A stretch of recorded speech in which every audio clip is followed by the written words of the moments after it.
1010, investigated reported disturbance at Acer Plaza. 10-4 dispatcher, verify address.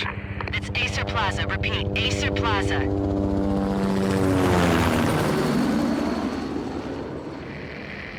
Shots fired on the rooftop. An assault in progress at Acer Plaza.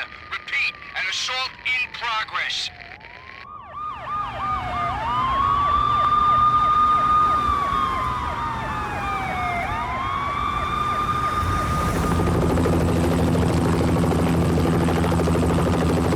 It's a war zone down here. 1085 dispatcher, need additional units. Additional units now. Officer in danger. Officer in danger. 10-5, please repeat, 10-5, all units, emergency. Officer in danger, Acer Plaza, repeat, Acer Plaza, all units. They were all dead. The final gunshot was an exclamation mark to everything that had led to this point. I released my finger from the trigger, and then it was over. To make any kind of sense of it, I need to go back 3 years. Back to the night the Payne started.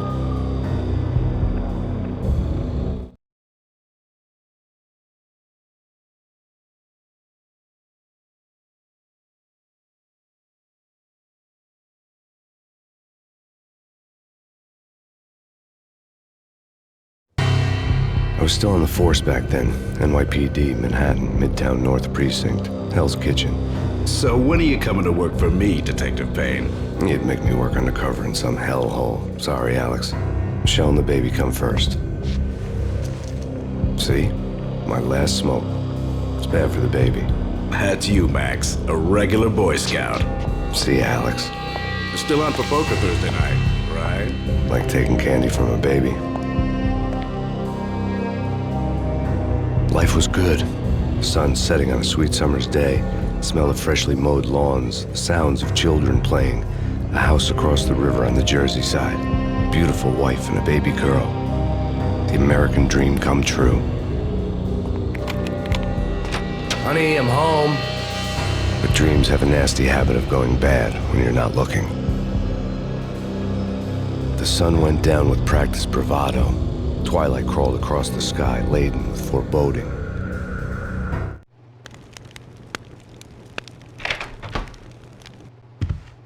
Michelle, honey, anybody home?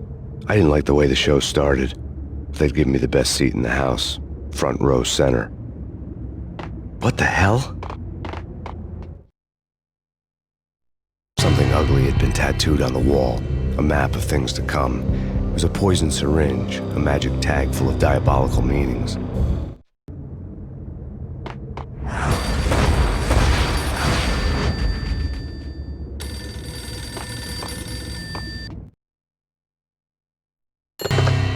Listen, someone's broken into my house. Call 911. Is this the Payne residence? Yes, someone's broken into my house. They're still here. You have to... Good. I'm afraid I cannot help you. Who is this? Hello?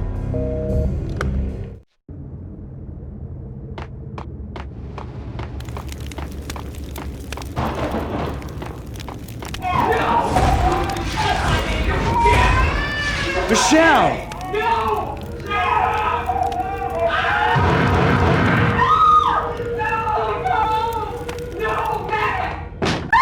Michelle! Freeze! NYPD's dropping! Don't get hurt. No, please, God, no. The flesh of fallen angels! No, God, no, please, Michelle. Oh, baby.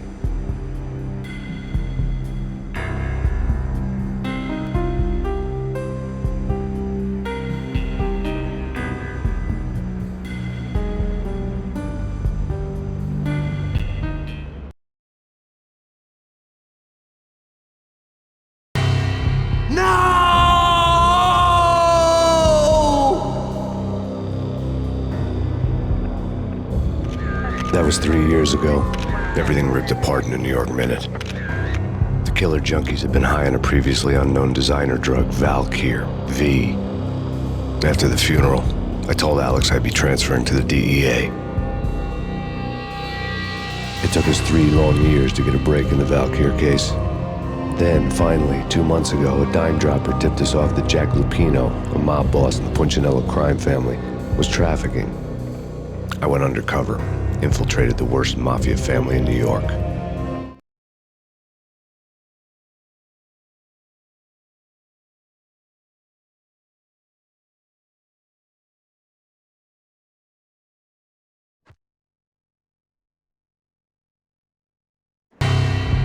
I came in from the cold and the dark.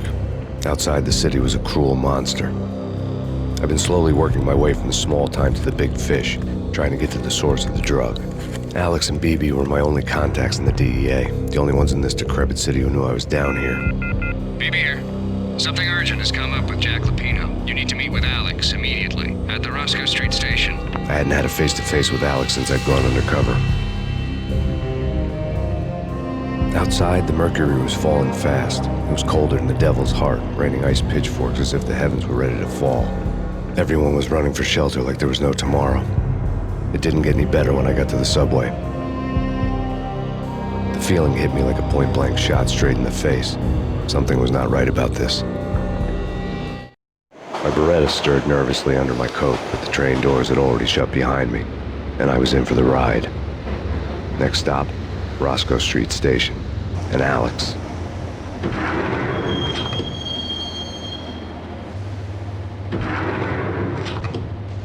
The station was drenched in gloom. Alex was a ghost, nowhere to be seen. I'd have to look for him.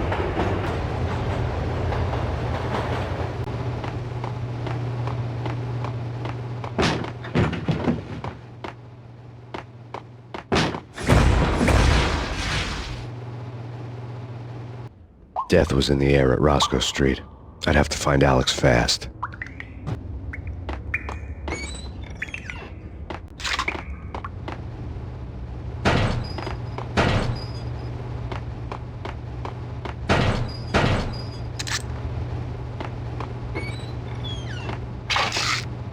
Pills would hold the pain back for a while. Wasn't Jake supposed to take care of it? Hey! Ah! Ah!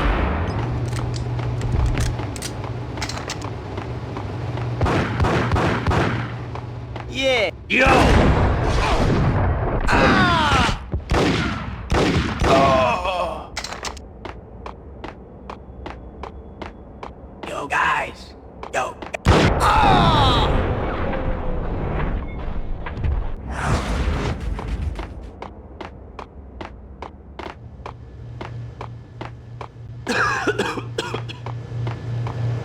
What the hell?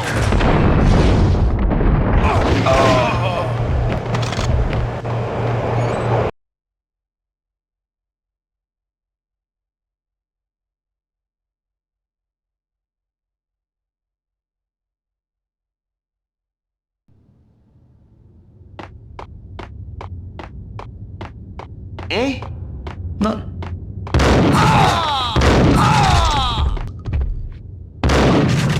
While looking for Alex, I had ended up in the middle of a big-time crime operation. Kiss it.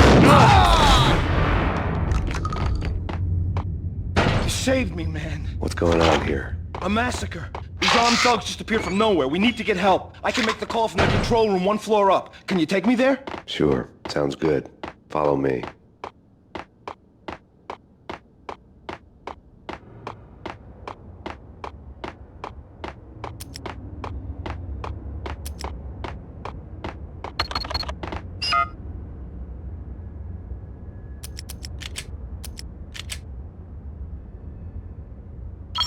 Home free. This way.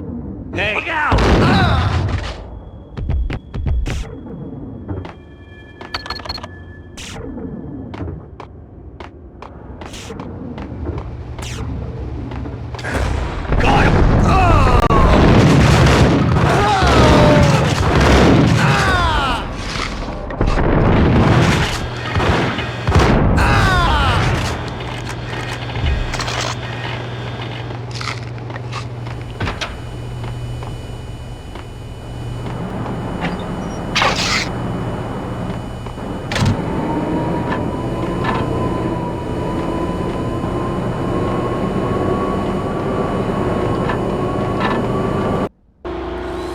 train lit up like a Christmas tree. Power was back on.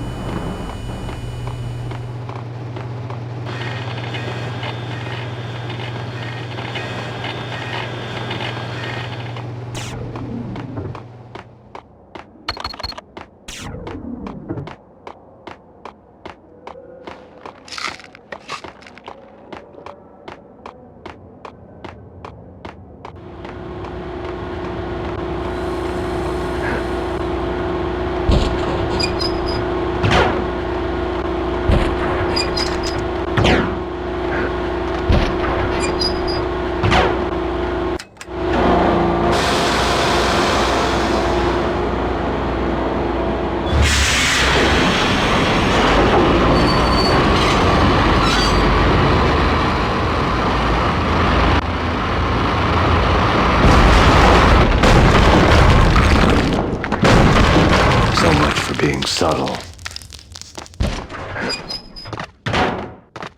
Hold it! What the hell?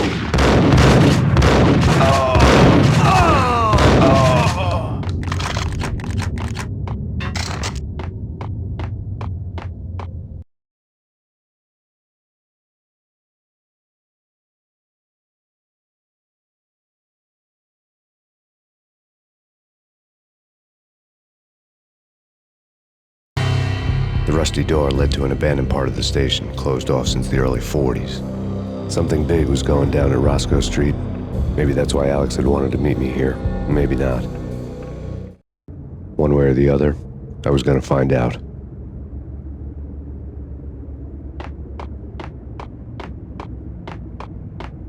True? Hey!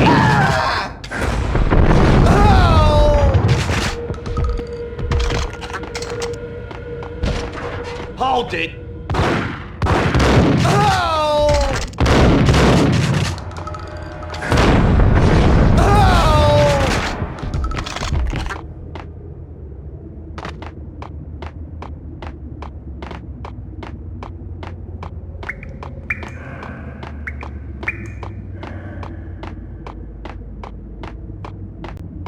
Like Lapino. Now that's spooky.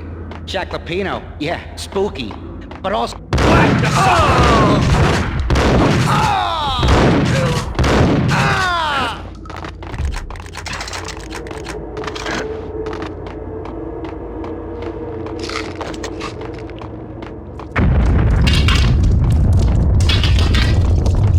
What the hell was that?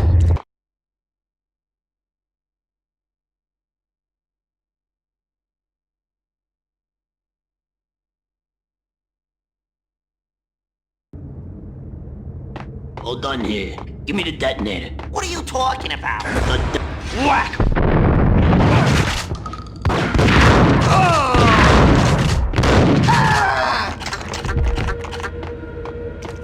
What the?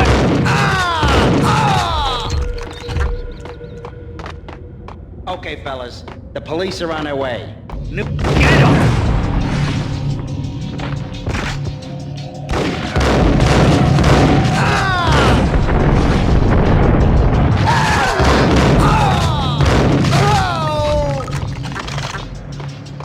Shoot!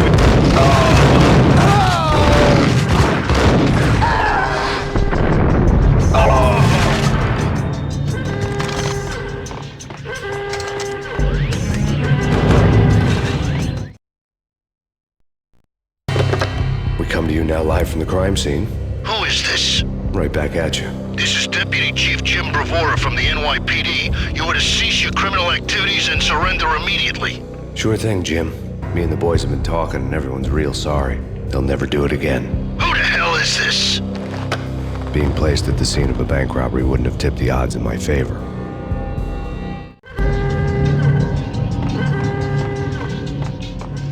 The bank robber's score lay on the table.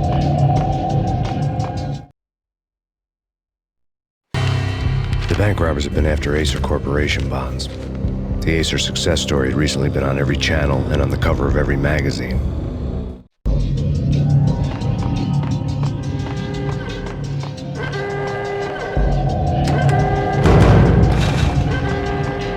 The bank robbers had left their tools on the table.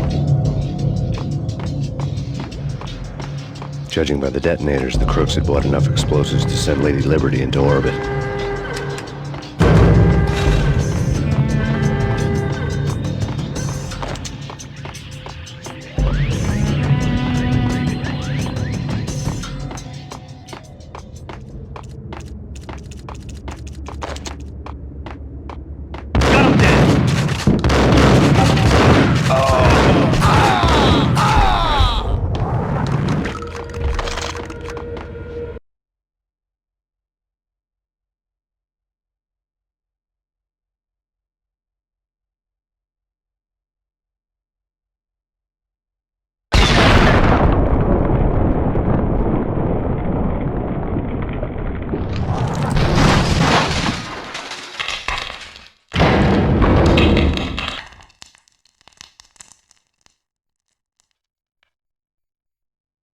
Hold it! Max! Jesus, you almost gave me a heart attack! I nearly shot you! Alex, I'm glad to see you. What the hell's going on? There are more corpses here than at the city morgue! It's an armed robbery. A tunnel job straight to the Roscoe Bank vault through the old station wall. Is this why... This is Lupino's gig? This is Lupino's doing? Lupino's men? Really? You sure know how to pick a place? Can you get through? No, it's locked. We gotta get out of here. If it's Lupino, it's... Alex? Alex!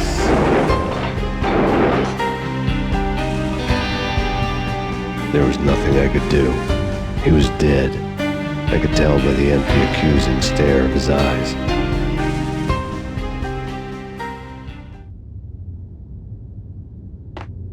Get him!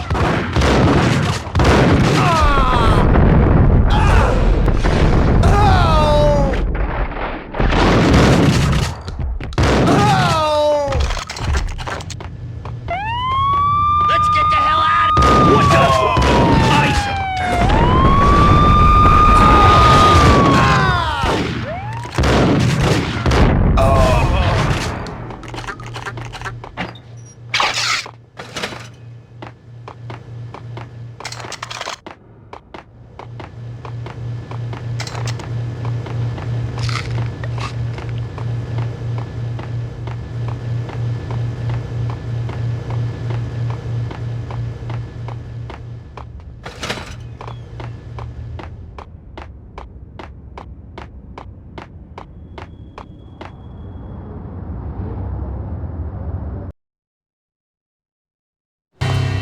Alex had kept me relatively sane for the past 3 years.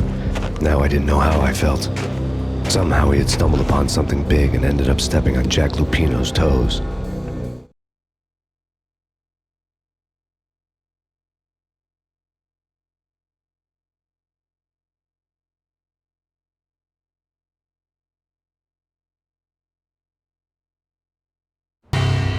Lupino ran his racket of sex, drugs, and contract killings from a sleazy hotel in a slum block of tenements.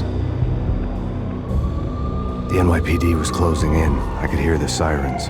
Their wail was a crescendo. Lupino thought he could get us by taking Alex out and leaving me to take the fall for it. All he had gotten was my attention. I went for the hotel first. It was a sad old thing with flickering lamps and faded colors. Cheap mobster punks and tired-eyed prostitutes. I walked straight in, playing it Bogart, like I'd done 100 times before. The place was run by a couple of murdering mobsters with shark smiles. The Finito brothers. Ladies and gentlemen, it's the Payne in the butt. Payne to the max. You're killing me. You make that up yourselves, or you get some wino downstairs to come up with it? Don't answer that. A rhetorical question. I got something for the boss. Lupino around? That kind of depends on who's asking. A friend or a junk squad plan. Don't answer. It's one of them, how do you put it, rhetorical questions. Lupino ain't here, but he said bye. Lupino wasn't in his cheap hotel. Instead, I ran into the Finito brothers. My cover had been blown. The door slammed shut behind me. And then I was dodging bullets like raindrops. Payne in the butt. Ha ha! Payne to the max. Junk squad pig. Got a ticket to Marble City for you. First and lie him down.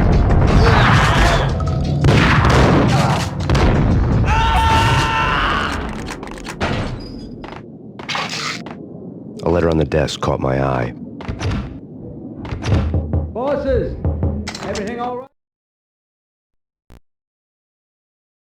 I had met Lupino only once. The gangster ran all his rackets through his right-hand man, Vinny Gagniti. Gagniti was a high-strung whiner on the verge of breaking apart, like an overamped Energizer bunny. He had the brains to run the business, but he lacked the balls, always falling short, taking his frustration out on underage addicts and call girls. The V deal goes down at your hotel. Jack's exact words, quote, "Vinny, you're in charge of this one," unquote. Rico Muerte's coming to see it through. Anything goes wrong and everybody's gonna get dead. Goes double for you. Treat this guy real good. Anything he wants, you give him. Don't screw this up or you're finito, finitos. A V deal meant added security, locked doors, and lots of nervous thugs with itchy trigger fingers. I'd seen nothing coming in, but that didn't mean it hadn't been there. Rico Muerte was a regular Kaiser Soze, a spook story told to keep the apes in line. 313. The Finitos had scribbled Muerte's room number on the note's margin. Hey, bosses! Joey, Vigilio, you right in there? They're not answering. Call the others. Tell them to come quick. Okay, but we can't wait for them. We gotta go in now. Bosses, we're coming in. There he is! Ah! Ah!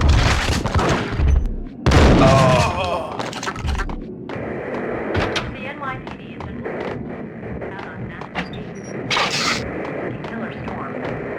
Chief Jim Rivera, take whatever steps necessary. Here stated that Valkyrie represents. In his press conference today, the mayor stated that Valkyrie represents a clear danger to New York and called for drastic actions to eliminate the problem. On today's top story, the Valkyrie crisis worsens with the murder of DEA Special Agent Alex Balder. Special Agent Balder had been shot repeatedly from a point-blank range. The gunman has been identified as Max Payne. The noose is sure to tighten around this fugitive criminal as more NYPD units join the search to apprehend him. I had just gotten my 15 minutes of fame.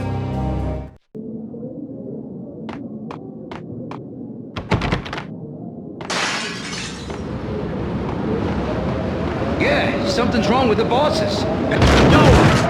Ah! Ah! Oh!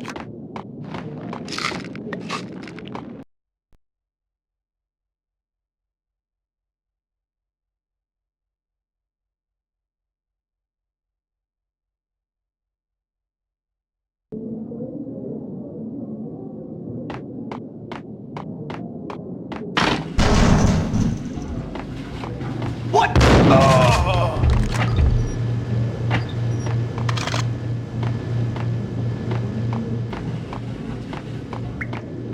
Previously on Lords and Ladies. Lady Amelia, Marquis Valentine asks for an audience. Thank you, Lawrence. My lady. My lord. And now, a new episode of Lords and Ladies, brought to you in part by Acer Corporation.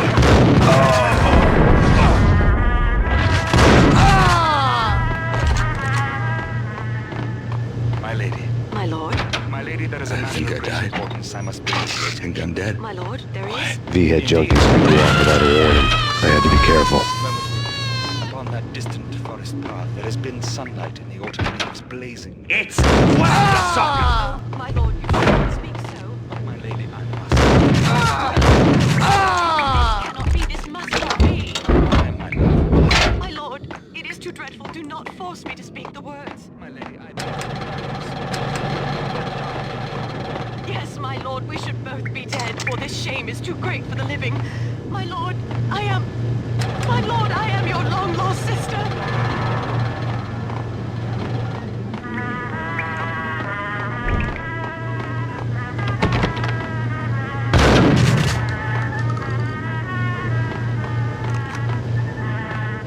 Piece of crap! Oh!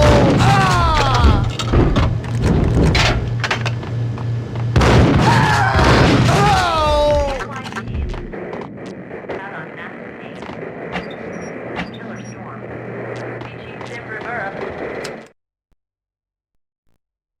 Tonight, the city's fight against the nightmare drug Valkyrie took a turn for the worse. as DEA Special Agent Alex Balder was found brutally slain at the Roscoe Street subway station. A suspect was seen leaving the site only moments after the shots had been fired, and the NYPD is currently in pursuit of Max Payne, a repeated felon believed to be armed and extremely dangerous. And now the weather. The worst winter storm in recorded history continues to pound. Take whatever steps necessary. Here stated that Valkyrie represents the NYPD is out on Max Payne. Killer storm. Take whatever steps necessary. Here stated that Valkyrie. This party had been dead for a while. I couldn't say I was sorry I'd missed the show.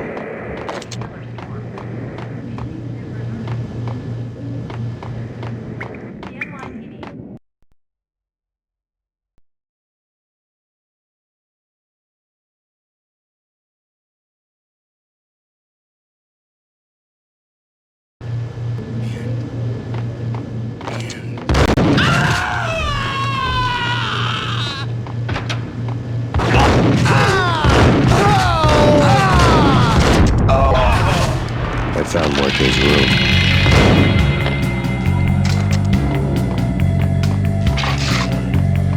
Muerte had received a letter.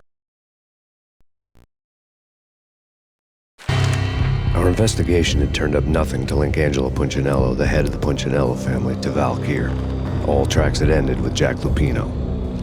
The letter in Muerte's room was signed by the Don himself. It was the first hint that the Kingpin knew what was brewing inside his syndicate. The trouble you got into after the Chicago screw-up. The Punchinello family bailed you out. You have been waiting for a chance to pay us back. One of our trusted boys has a monkey the size of King Kong on his back. We need your special skills for backup on a major deal. Collecting evidence had gotten old a few hundred bullets back. I was already so far past the point of no return, I couldn't even remember what it looked like when I had passed it.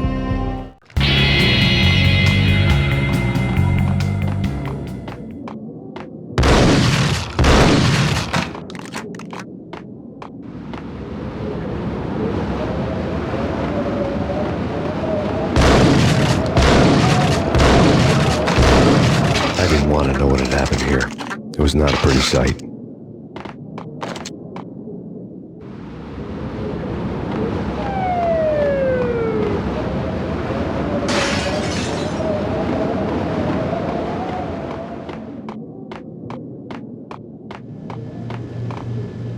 That's bad.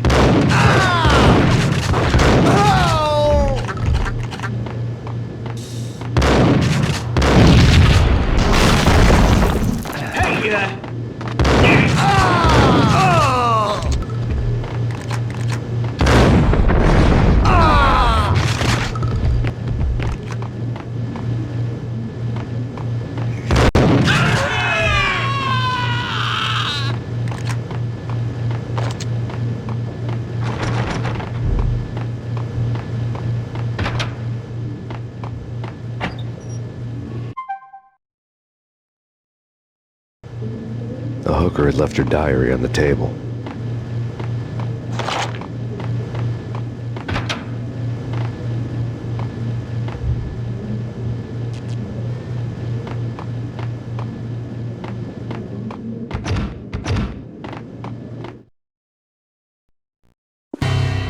The diary belonged to a hooker named Candy Dawn. The read would have made a vice cop blush. Had talks with the mystery hag over the phone again. Sent to the latest One-Eyed Alfred tape. As long as the hag keeps paying for the tapes, the old man could come every day for all I care. She had a nice sideline, making secret X-rated flicks of her clients and selling them to the highest bidder. They would get her killed if her V-Fix for the day didn't do it first.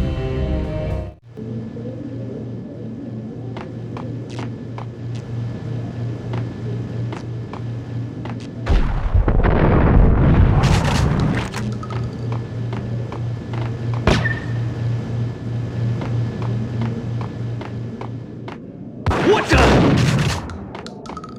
It's him. Go get him. No, wait. You go get him. You go and get him.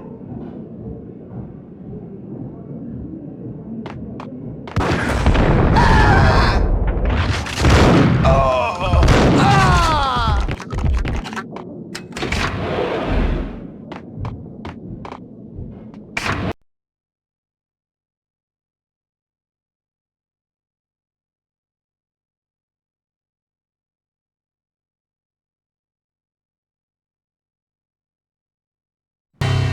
The old service elevator rumbled down to the bowels of Jack Lupino's hotel.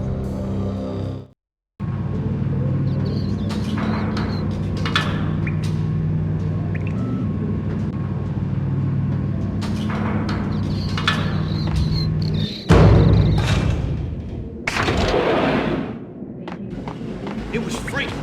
Ice up!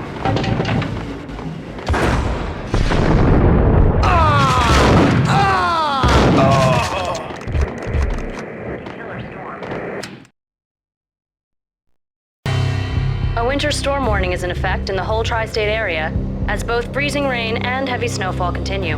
Many roadways are already closed, and people are advised to stay indoors. The severe blizzard has ravaged New York for 3 days now, with no end in sight. We'd been snowed from the start in the Valkyr case. The forecast said there was plenty more where that had come from. But the snowbound city was on my side. Less chance of innocent bystanders getting caught in the crossfire.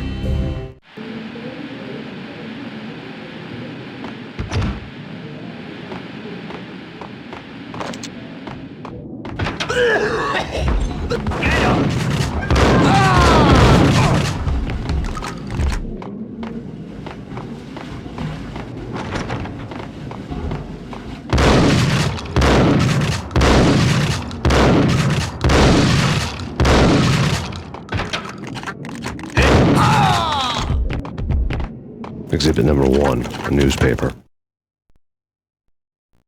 A dead man tied to a chair lay on the boiler room floor. Captain Baseball Bat Boy has an unbeatable track record in superhero death matches. But a 6-pack of root beer gets me every time.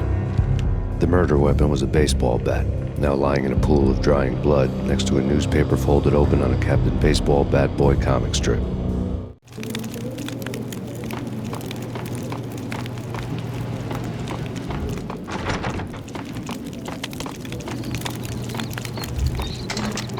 Take vampire movies. Why are they always set in L.A.?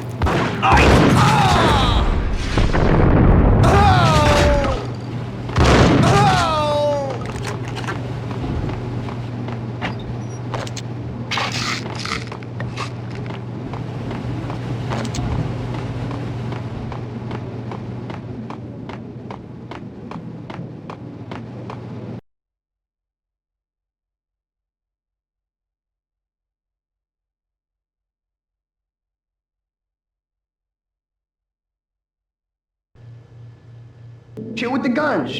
Trust me, you don't want to piss Muerte off. Gentlemen, let's do business. Green for green. Cheers at green-eyed angels. Amen.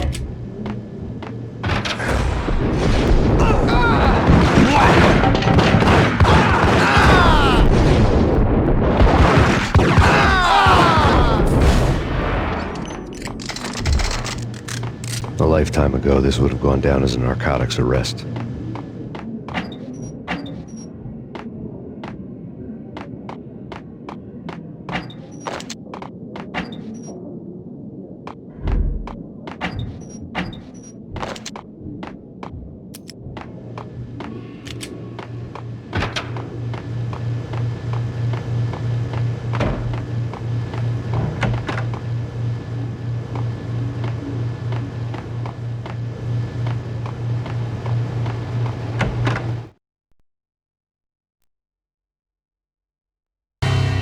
Two mad dog killers, ready to murder each other.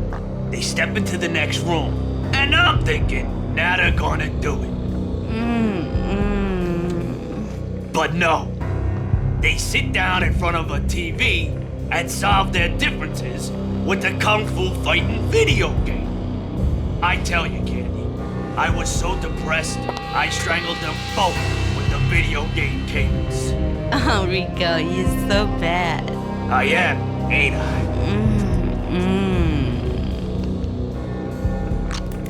Rico Muerte, big-time hustler. Who the hell? It's that cop. Muerte went for his gun.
The antique switchboard was still in use. There was an old telephone switchboard in the back room of the reception area, the kind that made phone tapping child's play. It wasn't hard to picture a fat pimp sweating with headphones on, listening to his hookers talk dirty and fake orgasms over a web of party lines, the blood veins of New York. Right now, there was a different set of moans and groans going on. Boss, good evening. This is Max Payne. He started Capitalist. He killed him. Are you freaking kidding me? He's just one lousy cop. You better be freaking kidding me. Whack him. What's the freaking problem? Hello? Answer me. Hello? The word was out. A deadly virus released into the city's corrupt circulatory system. Something wicked this way comes. Max Payne at large.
Turn around, walk away, blow town. That would have been the smart thing to do. Guess I wasn't that smart. Lupino's tenement buildings were a seedy hangout for all kinds of sleaze. A liquor store, a pawn shop, a laundromat full of mobster bookies and loan sharks. The list went on. The how and why of it was a mystery to me, but they knew I was a cop. They knew I was coming, and they were going to get real trigger happy about it.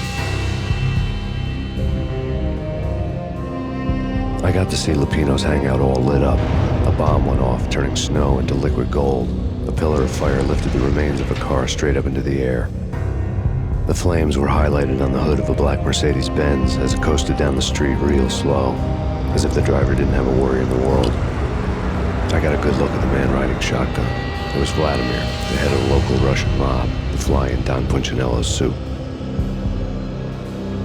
The ringing in my ears was the sound of a mob war being waged.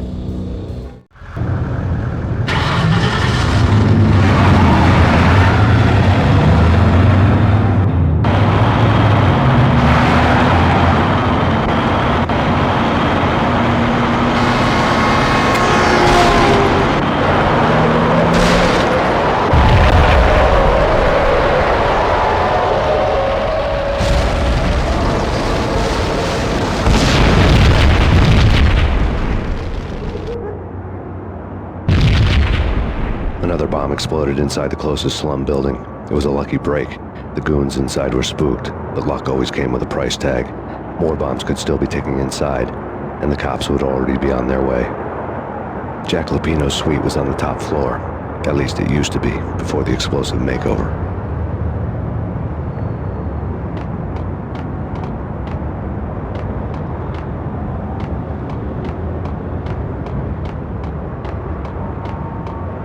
I don't know, man.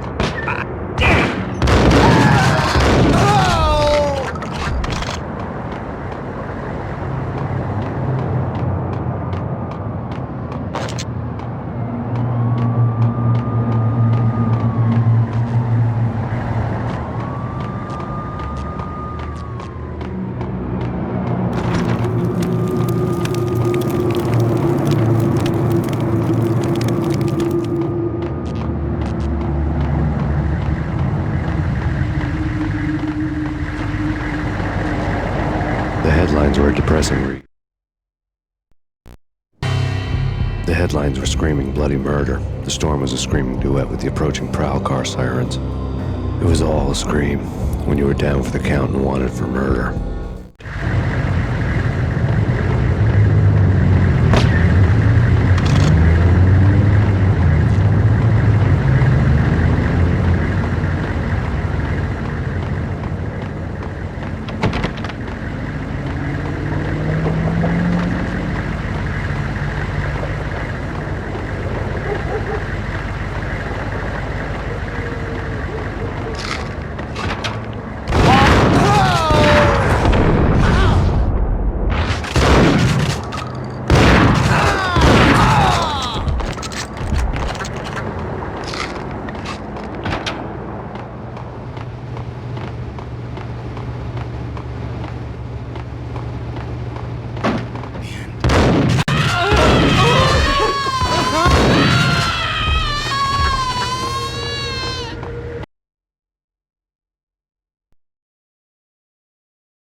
The whole building was rigged with explosives.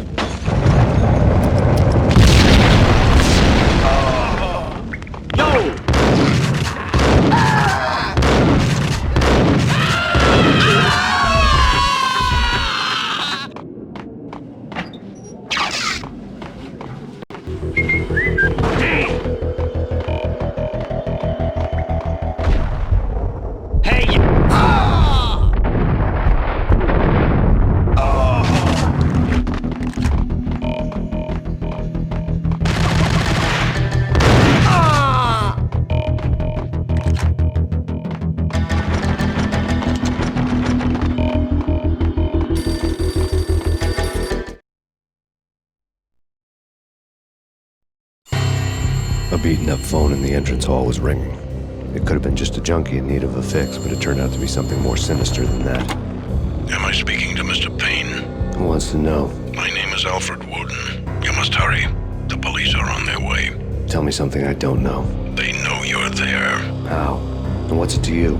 I will contact you again. The cops arrived, sirens singing in the off-key harmony of a manic-depressive choir. I had a few minutes while the SWAT team would go through their usual routine. By the time they busted in, I needed to be long gone. Max Payne, this is Deputy Chief Jim Bravura from the NYPD. Drop your weapons and come out with your hands above your head. Did you hear? Get up!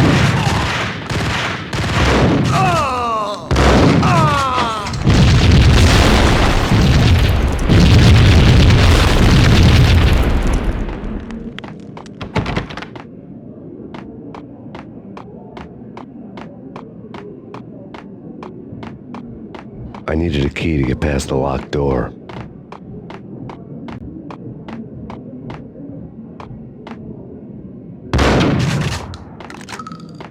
Someone had left a letter on it. There was a key on the shelf. Suddenly it all made sense. The bombs, the Russian mob boss making an appearance in person. Gagniti was his usual self. All talk and no walk. After our hit, the Russian has only a couple of guns left and they can be bought. There's no freaking way he has the guts to try anything after that. As it turned out, the Russian had plenty of guts. One thing you could count on, you push a man too far and sooner or later he'd start pushing back.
The bombs had destroyed all the stairs up to Lupino's office. The alternate route led there by way of adjoining rooftops.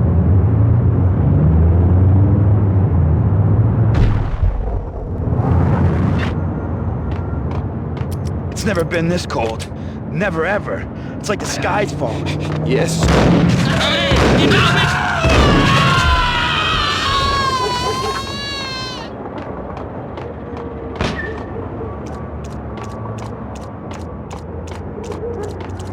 To get to the roof, I'd need to get to the elevator through the locked door up ahead.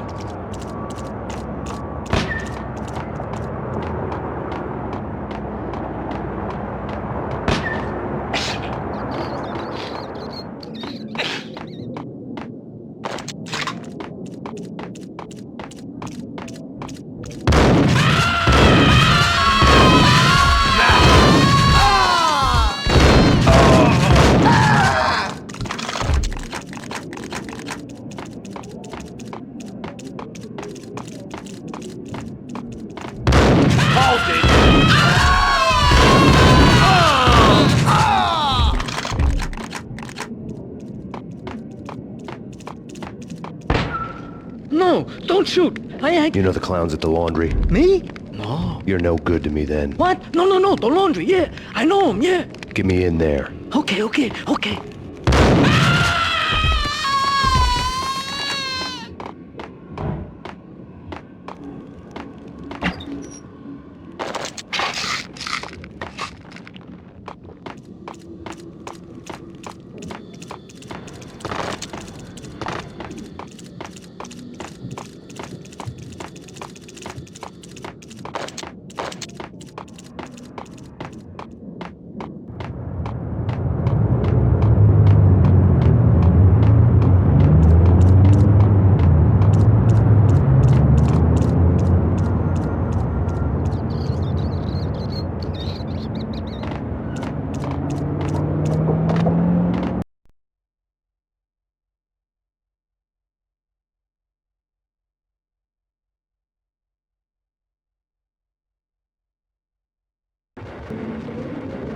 It's me. Open up. Let me in, quick. Not so fast. The password. John who? Come on. Okay, John Woo. All right. Come right in. It's a trap!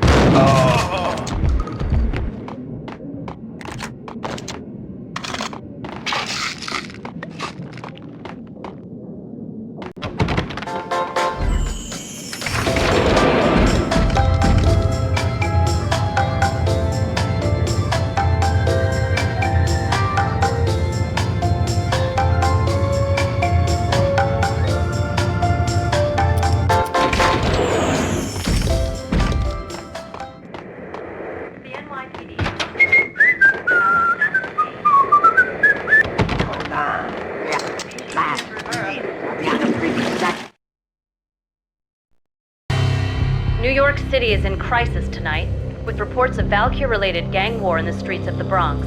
Apparently, Max Payne, wanted for questioning in connection with the slaying of a DEA special agent earlier tonight, is waging a one-man war against his former partners in crime.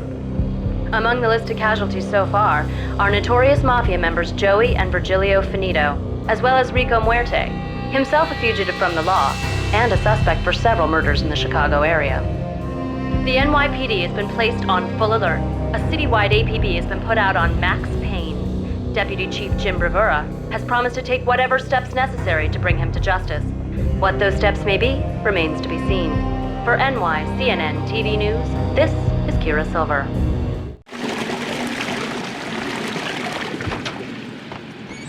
Hold it!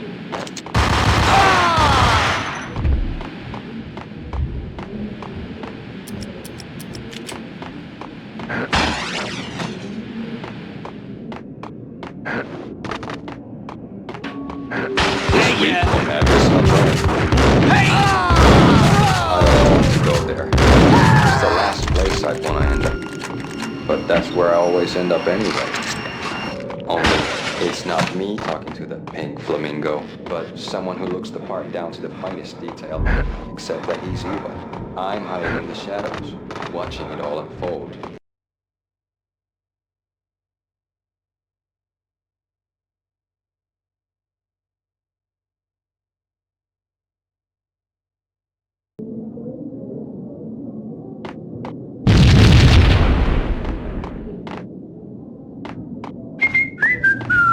Red, blue, or green? It's always red or blue.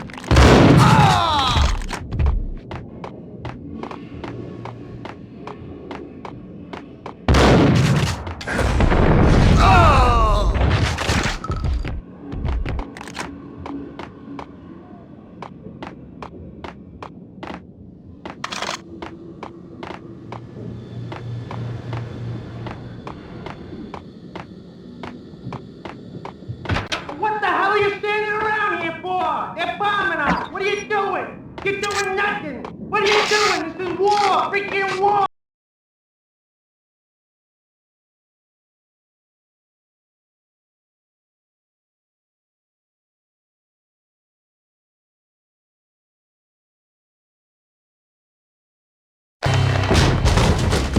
Vinny Gognitti, just the man I've been killing to see. Payne? Freaking fed! I knew from day one there was something screwy about you. What do you think you're doing? You're a freaking cop. You ain't got squat on us. You can't just come in here waving your piece like it meant something. Yeah! Oh my God! Oh God, you shot me! Ah! You're dead, Payne! And what the hell are you waiting for, you apes? Kill him! Kill him! With pleasure, boss. Gognitti bailed. I made like Chow Yun Fat.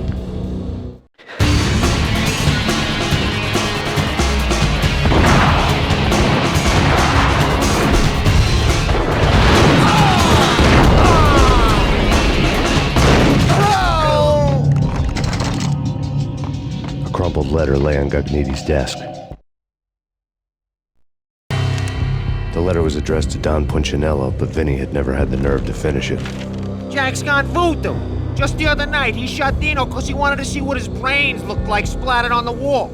He's a freaking mad dog. We're running out of men and business fast. Gognitti had been living in mortal fear of his boss. Jack Lupino was a psycho.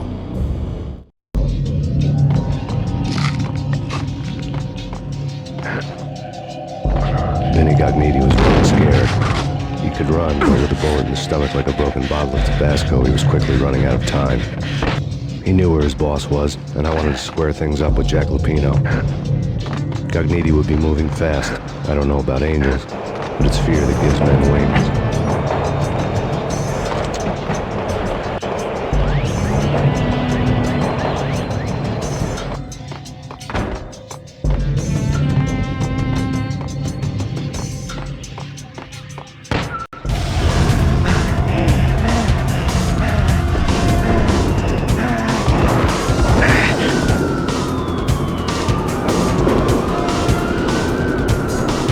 Gognitti hitched a ride. To catch him, I'd have to follow his lead.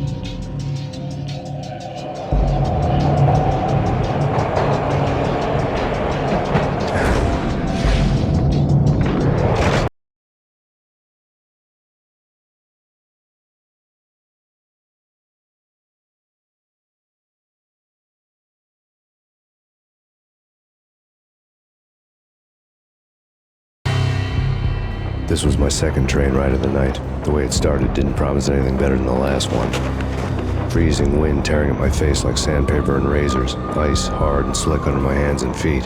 Somewhere in the background, the wail of sirens, the city howling after me.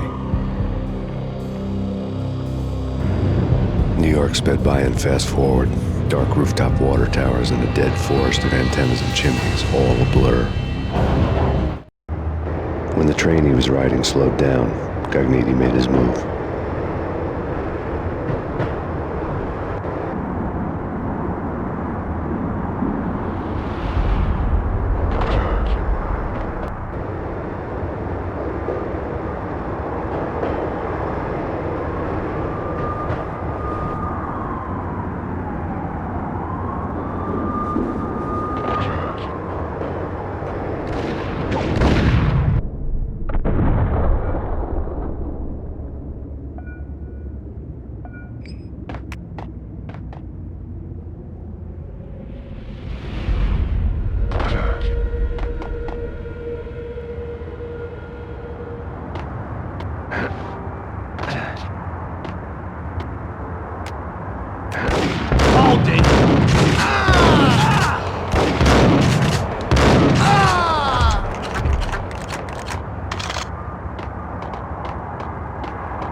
freaking rich!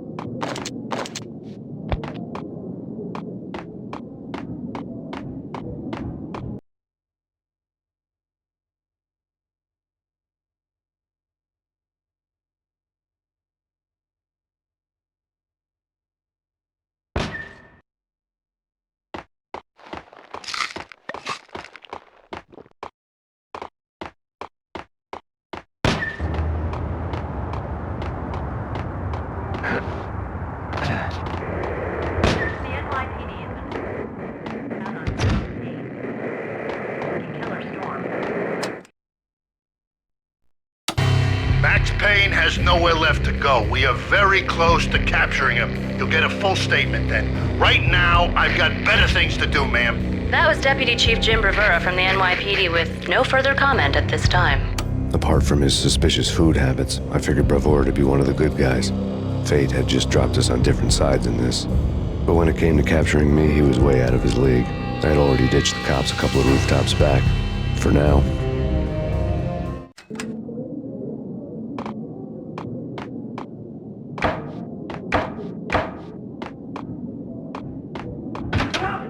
I can hear him. Ready?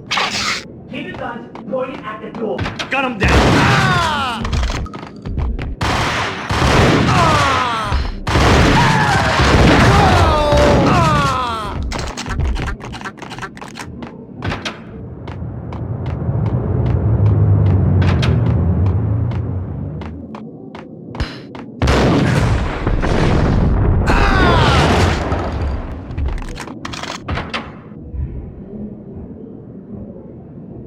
Open, goddammit!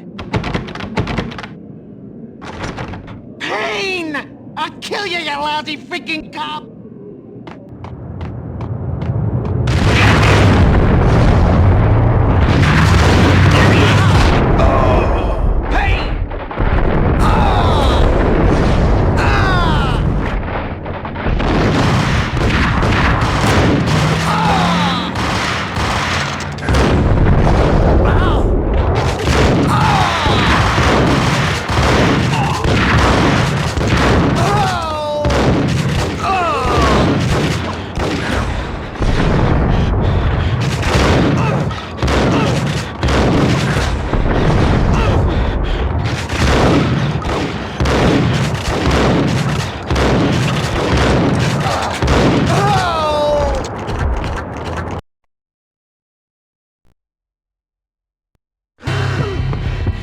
Cogniti ran out of steam in a dead-end alley with steam boiling out of the sewer grates like all the fires of hell were burning high beneath us. It was shakedown time. Where's Lupino? Screw you! Bad start, Vinny. Police brutality! I rate pretty high on that. You can't just hurt me in cold blood? Just keep telling yourself that. Listen good, Candyman. I'm not gonna be anybody's fall guy. I want to know where your boss is hiding. There was no glory in this. I hadn't asked for this crap. Trouble had come to me in big dark swarms. The good and the just were like gold dust in the city. I had no illusions. I was not one of them. I was no hero. Just me and the gun and the crook. My options had decreased to a singular course. I'll tell you, just don't hurt me no more. Lupino's at Ragnarok, the nightclub. Book me, take me, hold me to the freaking jail, just don't hurt me. Your rights will be read at your funeral.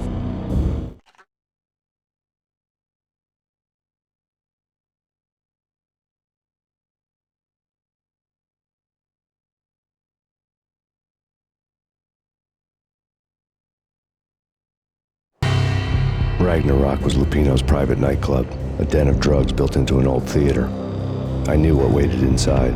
V-head junkies ready to explode in random acts of senseless violence, and Lupino's goon squad, the worst stone-cold killers this side of hell.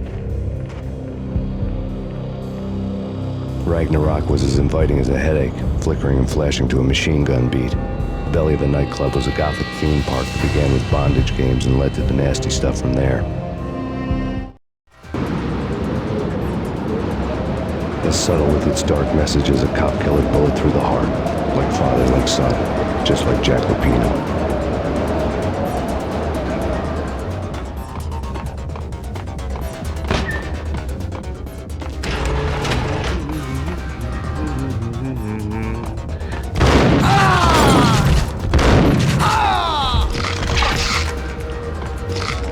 The book had never been a bestseller.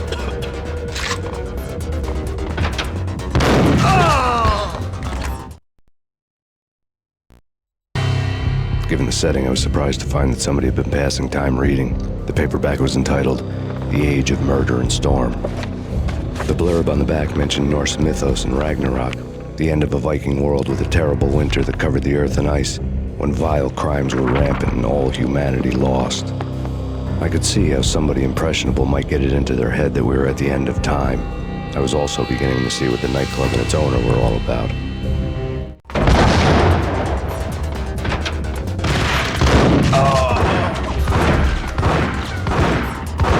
What the hell?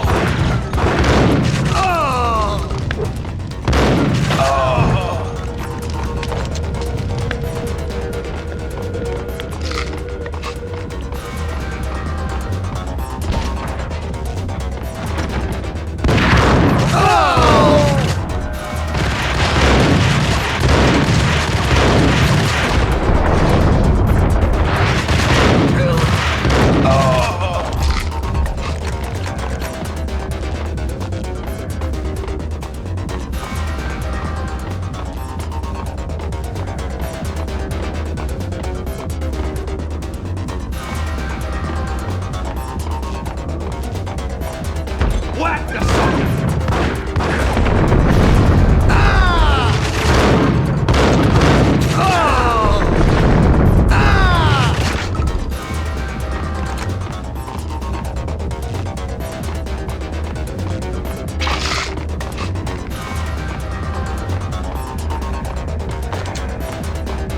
Books on the room was stacked with light reading, such as Necronomicon, Witchcraft, and Paradise Lost. Old exotic titles like Malleus Maleficarum and De Umbrarum Reini Novum Portis. Books with pentagrams on their covers, all dealing with the occult and the infernal, lying between stacks of horror videos and a couple of Ouija boards. The only thing I could take seriously was the thought of Lupino taking it seriously. He had been spending a lot of time getting intimate with the guy downstairs. Cult had been piled on the table.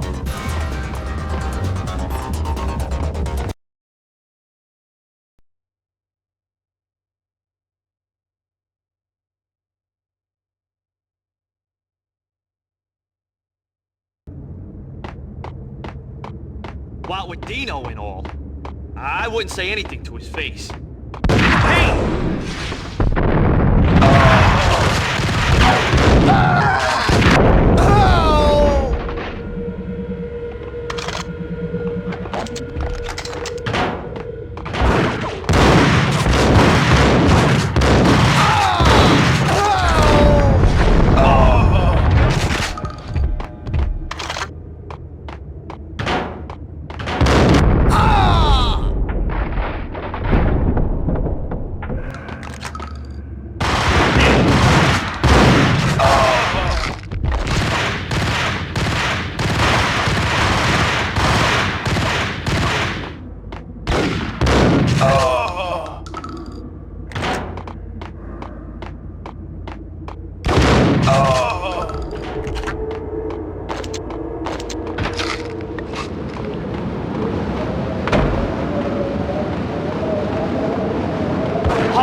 The backstage area led to Lupino's inner sanctum.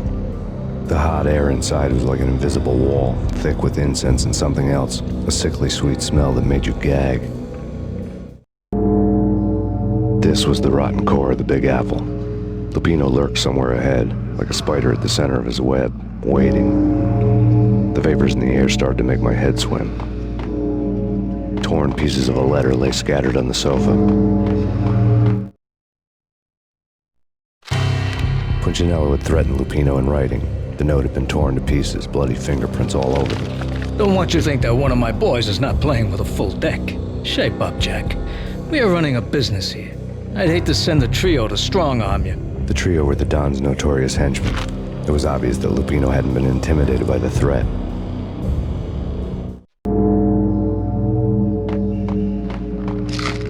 The flesh of fallen angels! Come to me all! Astaroth, Beelzebub, Asmodeus, Baphomet, Lucifer, Loki, Satan, Cthulhu, Lilith, Ella!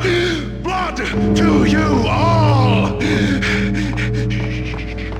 Secret, living under the skin of reality. I've seen it.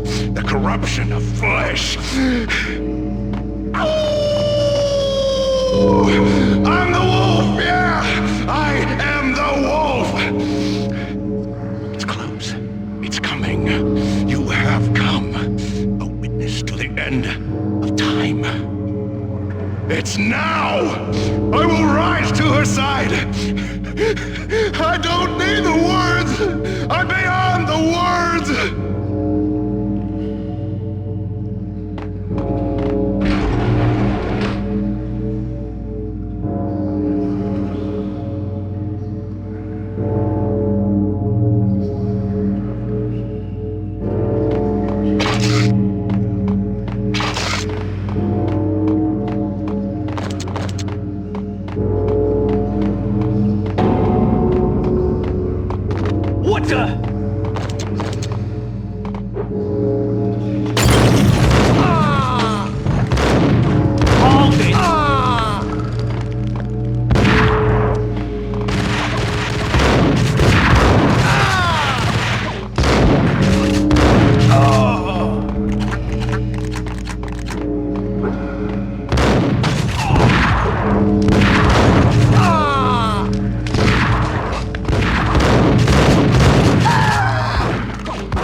I had known there'd have to be a catch in it somewhere, and this one was the Empire State Building of catches. Lupino was pumped up and dying to go 15 rounds with a mutant alligator. And then he started this spooky monkey talk, straight from a bad dream. Mine. I have tasted the flesh of fallen angels. I've tasted the devil's green blood. It runs in my veins. I've seen beyond a world of skin, the architecture of blood and bow and arrow. Death is coming! She is coming, and hell follows with her. This is the twilight winter. I am ready to be her son. Her time is now, and all who stand in her way must die!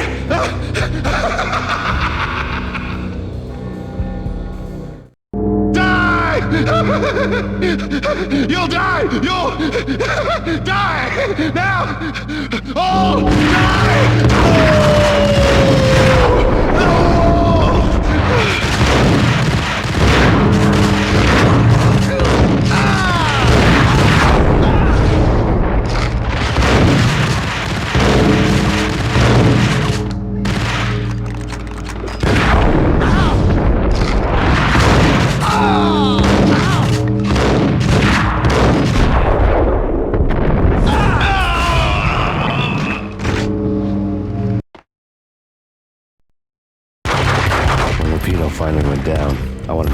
sure he'd stay that way.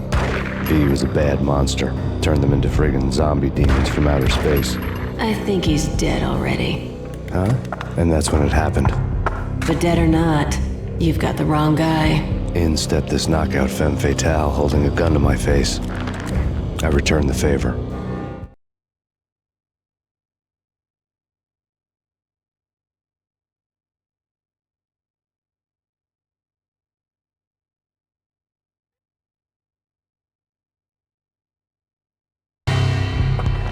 Lisa Punchinello was the Don's wife. Mona Sachs. Lisa's evil twin. Your safety's off, evil twin. You might hurt someone with that gun of yours. Lisa's the damsel in distress. I'm the professional. I'd blow you away without batting an eye. Sure, and you can check out my credentials splattered all over this joint. Jack couldn't have framed you. Not the state he was in. We're after the same slime bag. Angelo Punchinello's the one who murdered your friend and framed you with it. You know this for a fact. I've got my sources. I don't have a clue these days. I just shoot them as they come. Who put a contract on the Archfiend? This one's mine. I hate the guts of that sadistic wife-beater. Why not pool our bullets for this one? I thought you'd never ask. My finger was starting to twitch. How do you like your whiskey? I'm easy, as long as you don't try to slip me a Mickey. You're a real angel, Max. It was good stuff. Tasted sweet as honey going down. Nothing personal. Can't risk you going berserk and getting Lisa killed.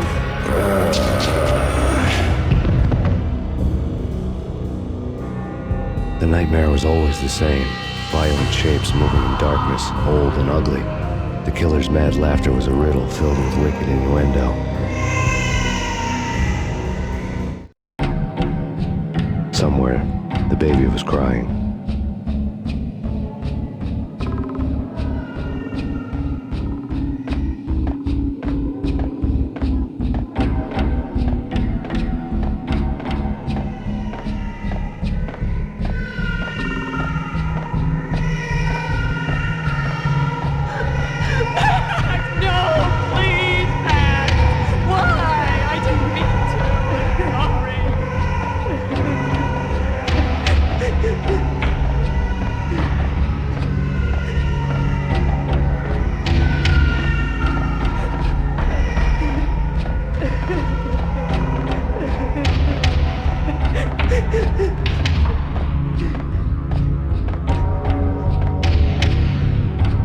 Should've known it when we found you snoring next to Lupino's corpse.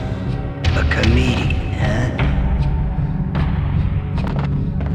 The pictures. Alex and I had a few moments of glory between us. Crime-fighting comrades, the best in NYPD DEA collaborative team. Good-hearted macho bullshit like that. I would have given anything to have him here as my backup. No such luck. No luck at all. Filled with good old times.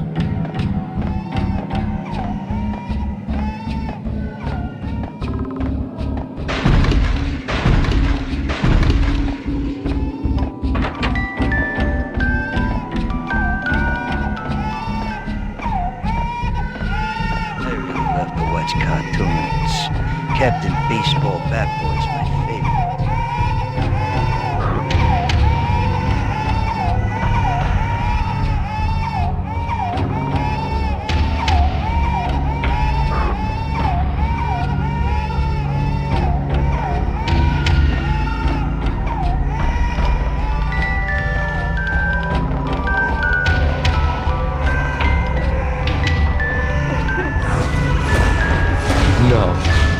No, please, God, no.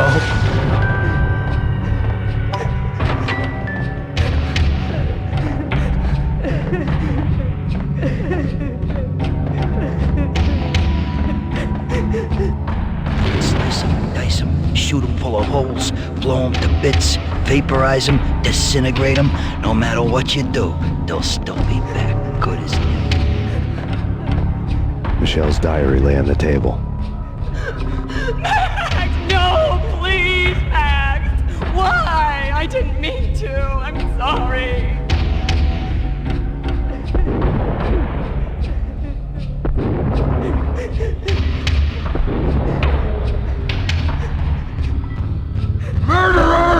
killed her! Nothing like that ever happens in the real world.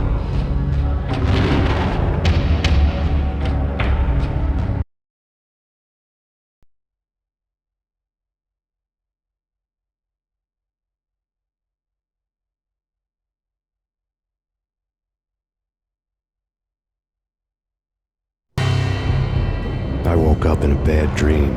My head felt 2 sizes too small for my brain. Max Payne. I envy your name. And the killer was smiling. Pleased to meet you. I'm Frankie the Bat Niagara. Niagara, as in you cry a lot? He had a baseball bat and I was tied to a chair. Pissing him off was the smart thing to do.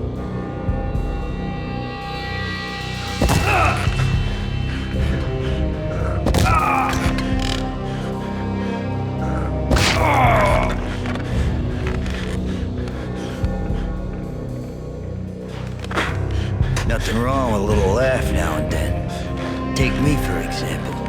I love to watch cartoons. Cartoon violence is a fascinating thing. Let's take a break. I need to take a leak and maybe grab a cold one at the bar. Don't worry. I'll be back to finish this off. And then, it's checkout time. You play, you pay, you bastard.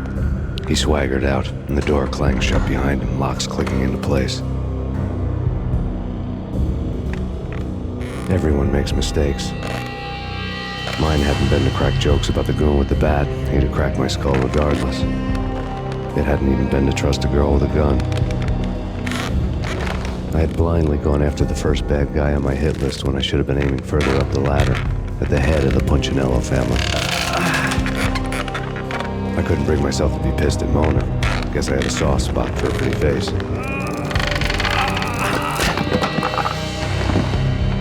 But when somebody decides to play baseball with your head, you tend to get sore. They had dragged me back to the basement of Lupino's hotel. I was beaten, bruised, and blue. I felt like the chair I had broken to get free.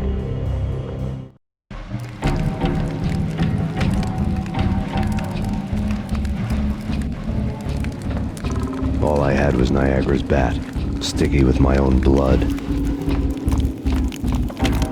Without a gun, I'd be no match for Frankie's men. I'd have to play hide and seek with them.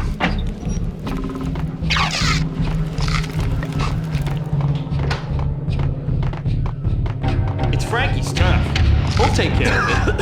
Yo! Yo!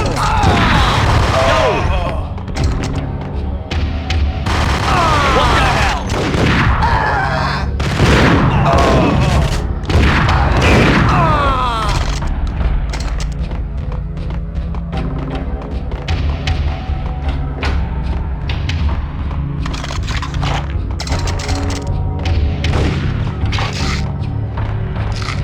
What the?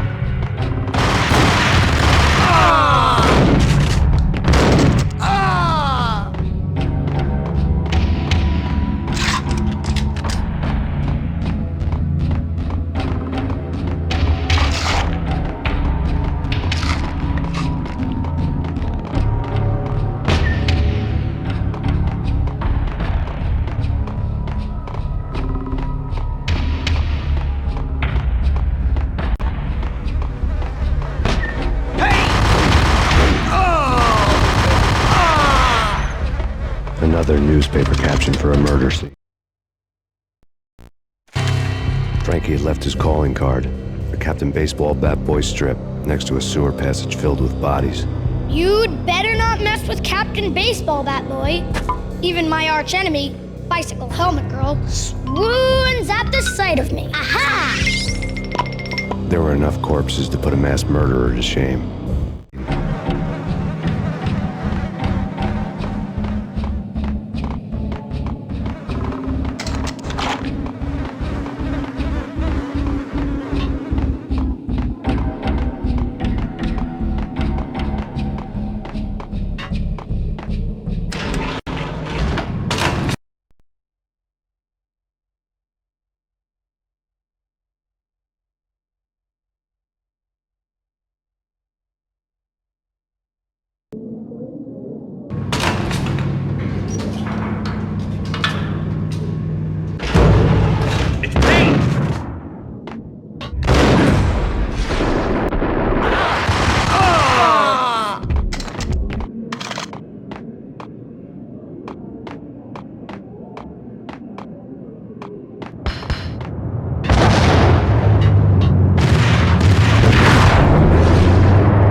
Things were fast going from bad to worse.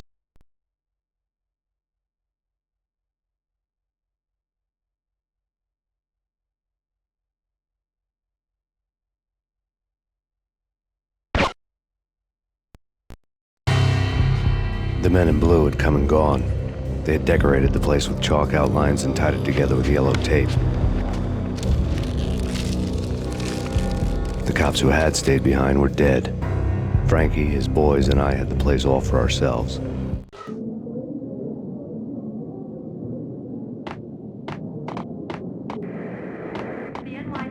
Just forget about it.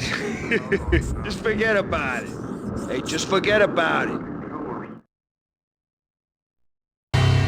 That crazy witch, you should have heard her. She was a real scream when the boys caught her trying to cap the Don. Oh, that's friggin' bad. To the trio? That's even worse than what Frankie's doing to that poor bastard downstairs. She's gonna take a long time to die. The mobster muscle on the phone was talking about Mona. Punchinello's trio were nothing but bad news.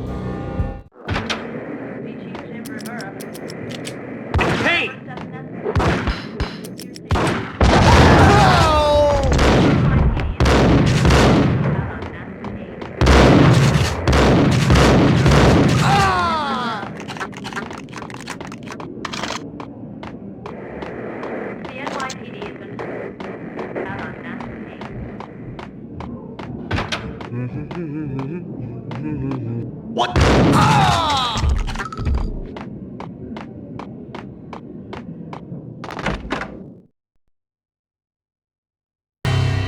The hotel bar was fast developing quite a history. True to his words, Frankie was there, having a beer. Jesus Christ. How the hell did you get loose? Got bored waiting. Thought, what the hell, we could just as well finish this here. Fine by me. This works out just as well.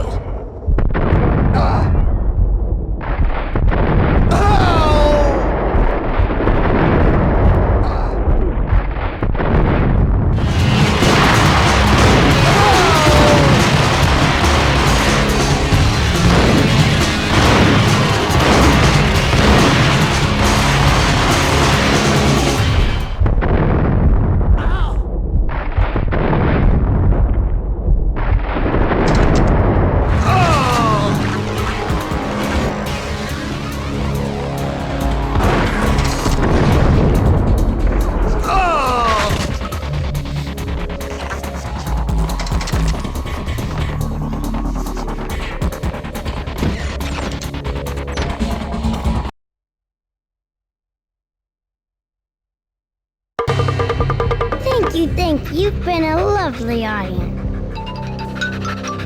Had enough? I don't play with girls anyway. Unfair! I spotted the tail as soon as I left the hotel. A big black Mercedes. I'd seen the car before. That time it had heralded impressive explosions. Vladimir was back. Bang. You're dead, Max Payne. I might have laughed if I remembered how. What's this supposed to be? Cops and robbers? Look, you want something with me? Get in line. Peace, man. Relax. You know you are a real news item. Armed and dangerous. I am going to make you an offer you can't refuse. I've always wanted to say that. It's a bum rap. I've been framed. Well, that's a moot point. Whatever you did or did not do, I'm sure you had good reason for doing it. Want to hear me out? I'm listening.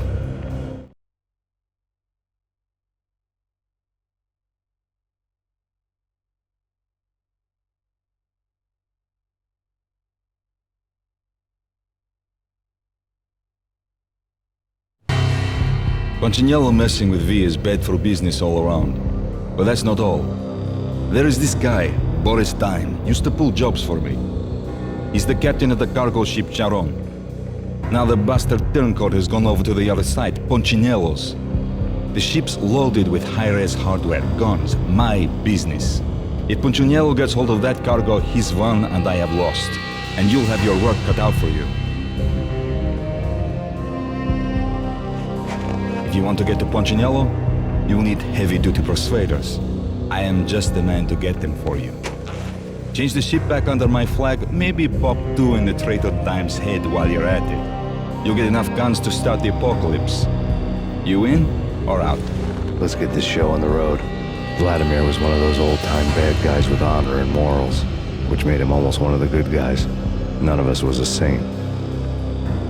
The Brooklyn riverfront was a maze of rusty containers, sharp-boned cranes looming up from the snowstorm. On a night like this, you couldn't help but think of the dark army of dead men sleeping with the fishes, cement shoes in line.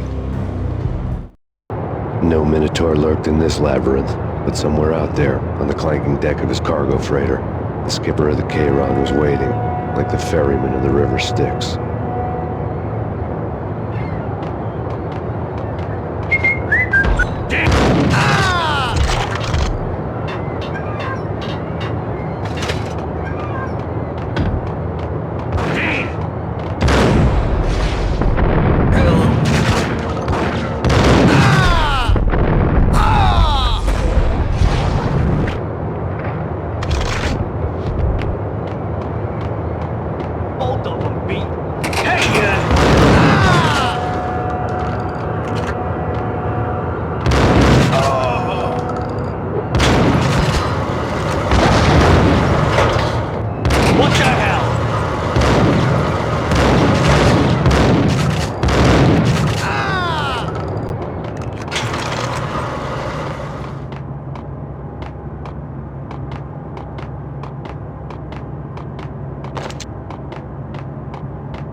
gathered the letter was a receipt.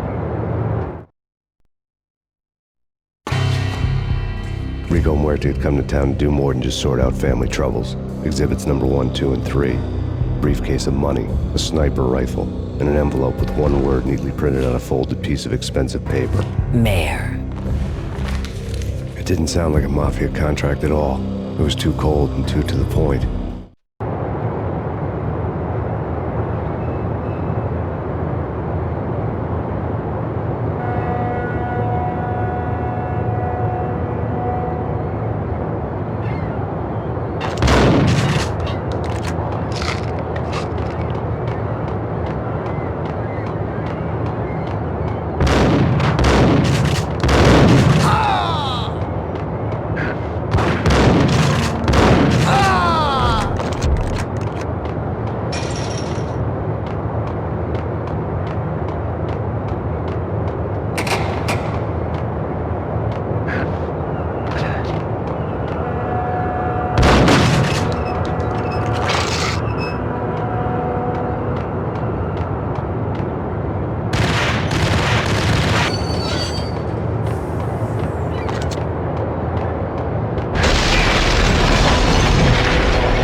Hold it!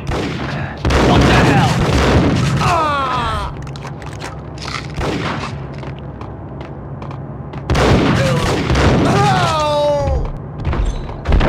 Ice!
Rust had crept over the sides of the cargo steamer a long time ago.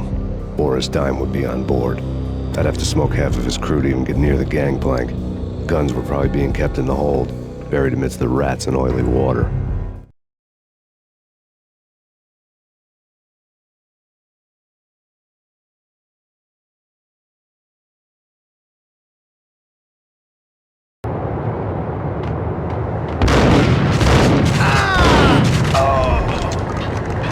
Hold it!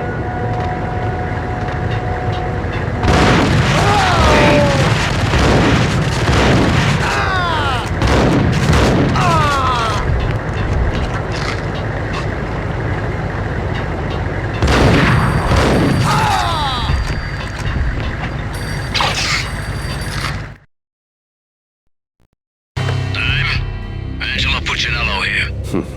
Angie, tell me, how much did Dime cost you? I bet it was more than his name. Max Payne. Right the first time. You're dead, punk. You sure you're not confusing me with Boris here? But you are right, of course. Pretty soon we should get together and have a talk. You son of a... Pissing Punchinello off was a dangerous game, but when people get mad, they make mistakes. I should know. That's where I wanted Punchinello, mad enough to trip over his own feet, preferably into a grave.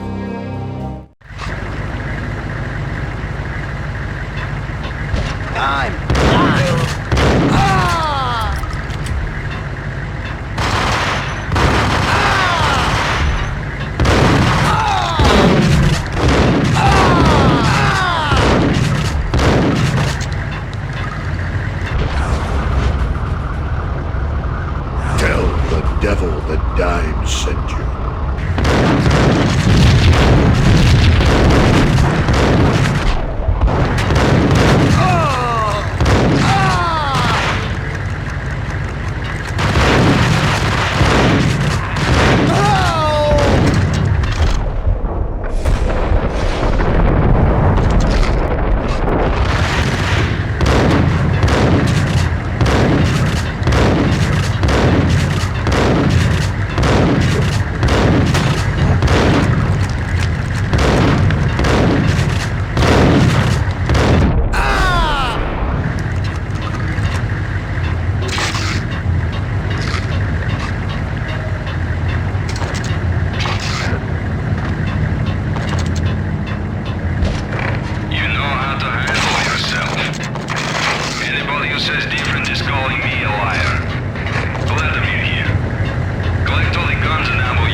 Did you get everything you need? Check.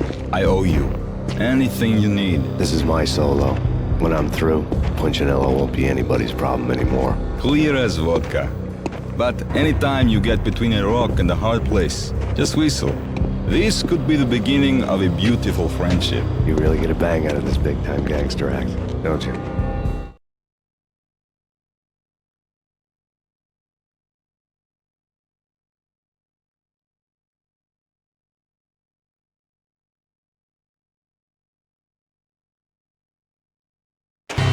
Even with all this firepower, I figured I couldn't get to Punchinello at his manor. I could only hope that he wouldn't pass a chance to hear me beg to see he's won. This is Max Payne. I want to cut a deal. Payne, you're a dead man. That's what everybody keeps telling me. I got your ship and her cargo. I want to meet. No pain, no gain. Capiche? You know my restaurant? Yeah, I know it. One out. Punchinello's restaurant had seen better days. Snow was falling like ashes from post-apocalyptic skies, but that was outside. Things would soon get hot in the Don's restaurant. I knew it was a long shot, Angelo Punchinello actually showing up, but there was no crime in hoping.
The mobsters have been guarding a real treasure.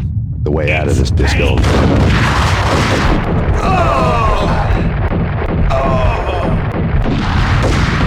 Whack him!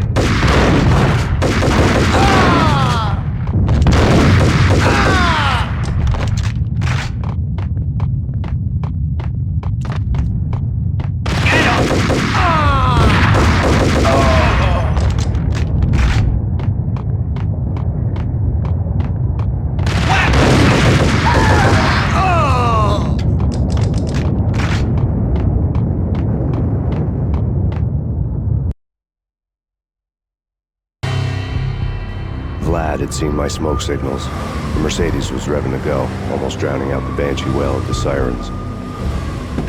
You coming? We'll drop you off at the Punchinello Manor. Sounds good to me. When this is over, look me up. I could use a professional like you. I'll keep that in mind.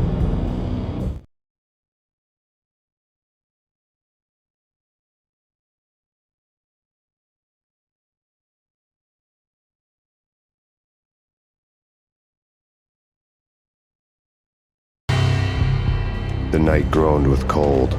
The garden lights flickered nervously. In their light, the falling snow was dead white before the darkness ate it up. I had heard the stories. The trio were mad dogs. They'd have hung the heads of their enemies over the manor gates if the capo had only let them. Punchinello wanted Payne. He'd see the pain. The trick in my situation was that there was no trick, no matter what the movies tell you. No rules, no secret mantra, no roadmap. It wasn't about how smart or how good you were. It was chaos and luck, and anyone who thought different was a fool. All you could do was to hang on madly, as long and as hard as you could. Someone had graciously left the back door open for me and killed the guards. My money was on Mona. I knew the trio would be standing between me and Punchinello. I had read their rap sheets, thick as phone books. No one would be walking out of here alive. The numbing cold of the broken night had followed me in. Upstairs, the trio tangoed down the manor halls to the silent rhythm of their murderous hearts. The blood of their victims rust on their lips. Vince Mugnano, Pilot Providence, a.k.a. Big Brother, and Joe Deadpan Salem. The pistol was a frozen lump in my hand, piercing the skin, gnawing me to the bone.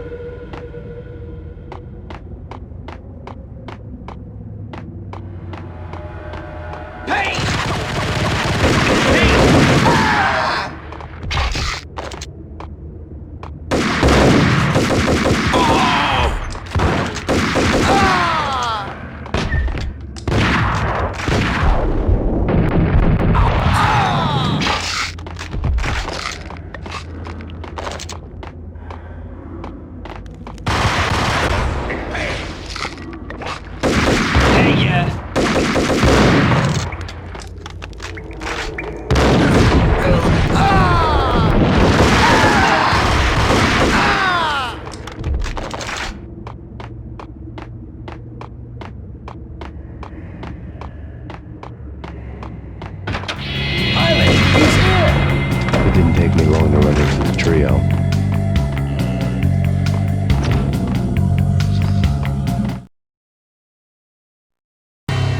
The word on Lisa Punchinello was that she was a bit of a witch. The tarot cards on the kitchen table fit the picture. They weren't my kind of cards, but I was willing to take a crack at the hand Mrs. Punchinello had dealt. The first card was the tower. Maybe that was supposed to be the manor. It got easy after that. The devil was the master of the house, and death was me, coming for him.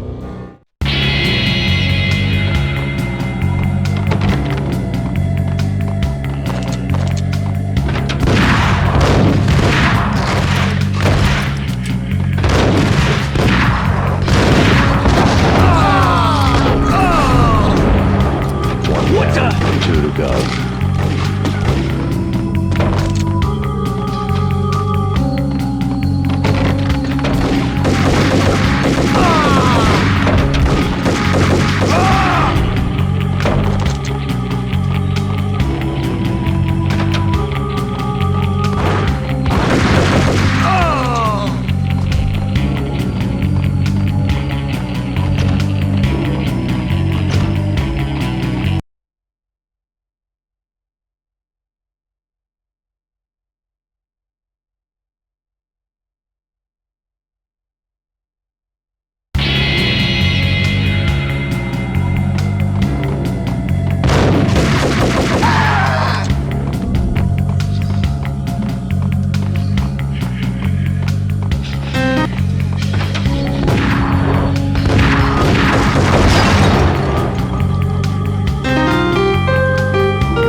late for her.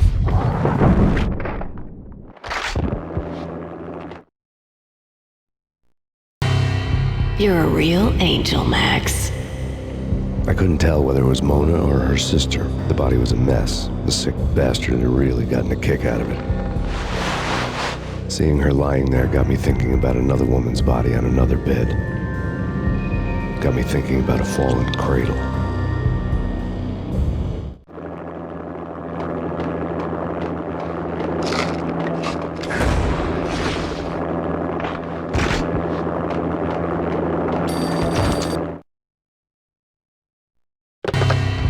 Max Payne. Talk to me.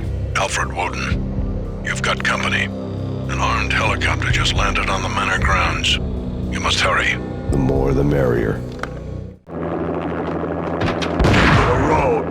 Vince Mugnano.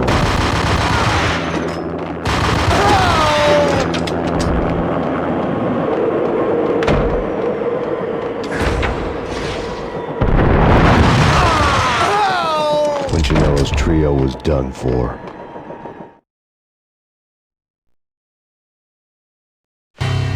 Outside my door. Hurry. He's coming for me. You gotta hurry. Please. I could hear Punchinello on the phone begging for help. He should have been saying his goodbyes. Punchinello was a pushover. The moment I stepped into the room, he folded like a deuce before a royal flush. No, wait. I was just doing what I was told. I couldn't refuse. She's someone high up. Government, maybe. I don't know. He was trying to buy more sand for his hourglass. I wasn't selling any.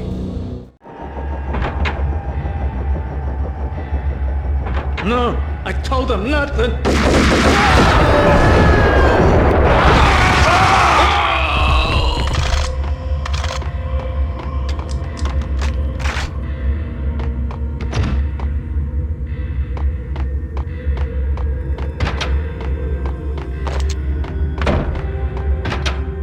Drop it.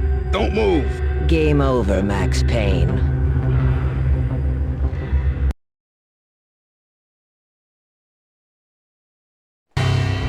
I could tell when I was outgunned. It was time to take another beating.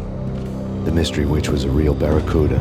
Trouble on dagger heels, a smoking assault rifle in her hand, and an army of killer suits behind her. How sweet. I get to kill two birds with one stone. Sooner or later, it was going to catch up with you. Mr. Payne, it's time to show you the benefits of my brew. Be a good boy now. You'd find that Lady Luck was really a hooker. You were fresh out of cash.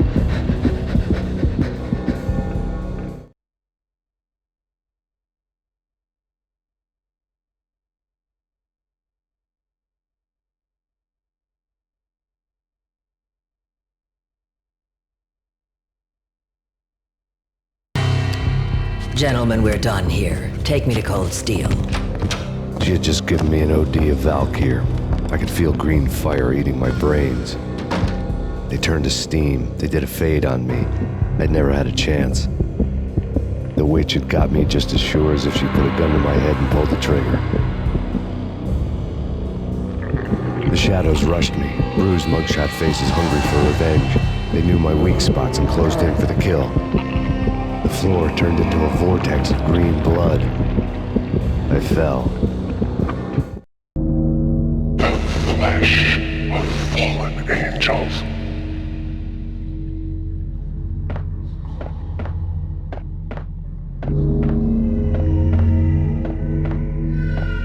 Who's there? Max? Max, is that you? Max? Where are you, Max? Please.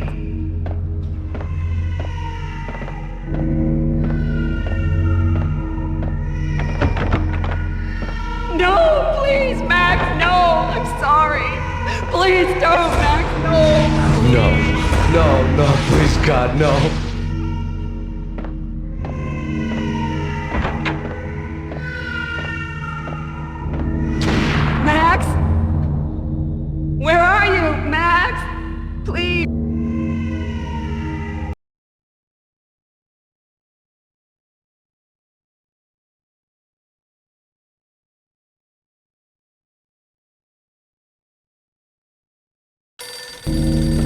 was staring at me. There was something disturbingly familiar about the letter before me. The handwriting was all pretty curves. You're in a graphic novel. The truth split my skull open, a glaring green light washing the lies away. All of my past was just fragmented still shots, words hanging in the air like balloons.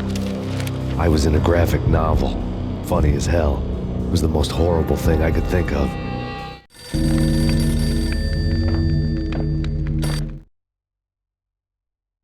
Bartender is shiny stuff and dreams are made of stooped necromancers. He sings like a banana wrist, having strayed too close to the constellations on their shaved skulls. It was a bad line in a prank call. Someone spouting insane babble. I couldn't make sense of it.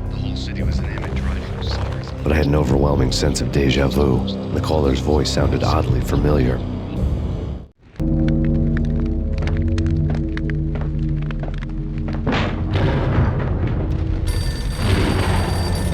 The weird piece of paper looked dangerous. There was something disturbingly familiar about the letter before me. The handwriting was all pretty curves. You're in a computer game, Max. The truth was a burning green crack through my brain, weapon statistics hanging in the air, glimpsed out of the corner of my eye, endless repetition of the act of shooting, time slowing down to show off my moves, the paranoid feel of someone controlling my every step. I was in a computer game. Funny as hell, it was the most horrible thing I could think of.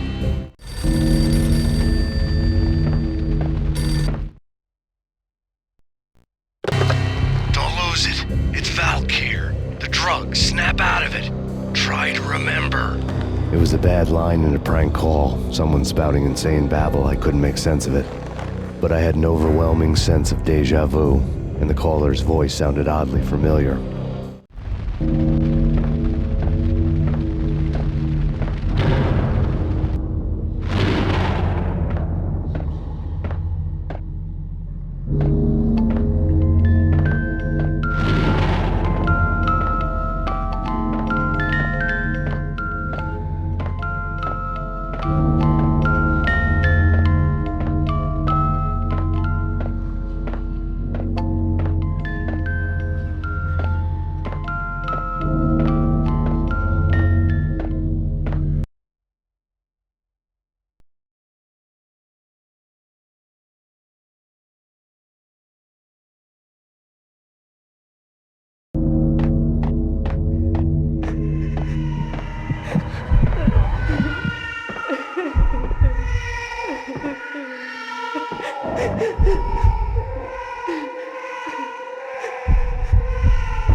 Max, something happened at the office today.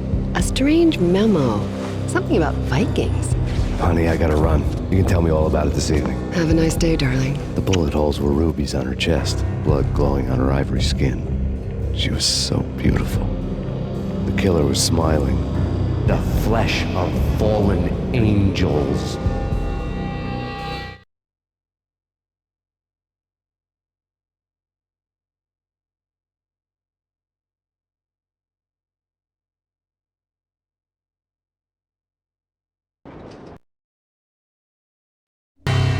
Slowly, the green nightmare faded, leaving dark stains on my soul that would never come off. I felt like flatlining. I was all shook up. I woke up in a cold sweat, sick and tired to the bone, lying in a puddle of my own puke. The hag had said take me to Cold Steel before it had all gone crazy. It was a clue, the only one I had. It took me forever to crawl back to my feet and hit the road, but when I did, I drove straight to Cold Steel Foundry outside the city. There was a whole lot of action around the place for a freezing winter night. Trucks coming and going, men running. I had the drop on the mystery witch. She thought I was dead. I was on her blind side. I was going in. The bad trip had put me in a crazy mood, adrenaline pumping through my aching veins. Staggering on the mill roof in ice and snow and wild wind, I was a ninja. My kung fu was strong. I wasn't kidding anybody. At best, I was Superman on kryptonite about to fall through a skylight, down to where it was all going down. A half-abandoned industrial area in the middle of nowhere. The factory was a perfect front for any number of illegal activities.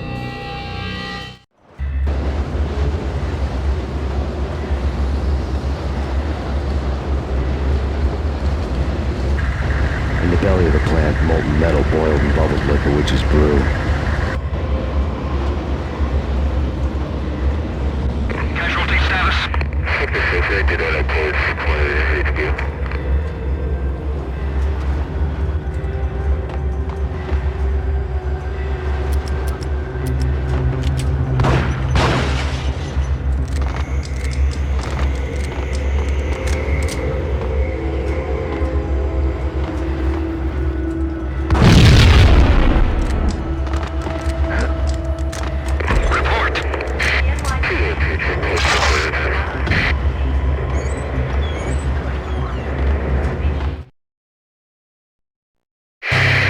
Life-threatening weather conditions.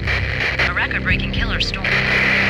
In the city's history, vehicles stuck in snow. Heavy snowfall. Forecast shows severe weather is expected to continue.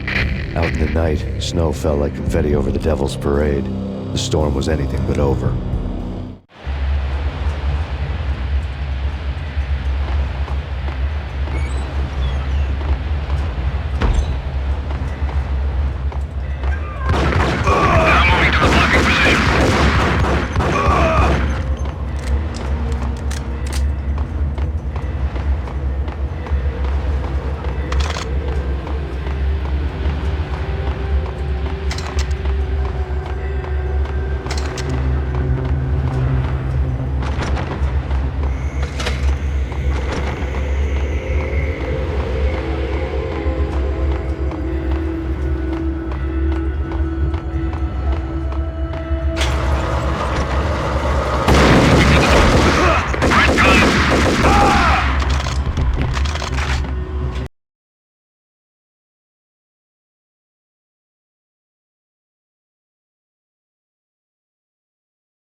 Deep 6 has been compromised.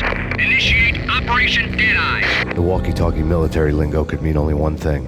They were getting ready to destroy the evidence and vanish into the night.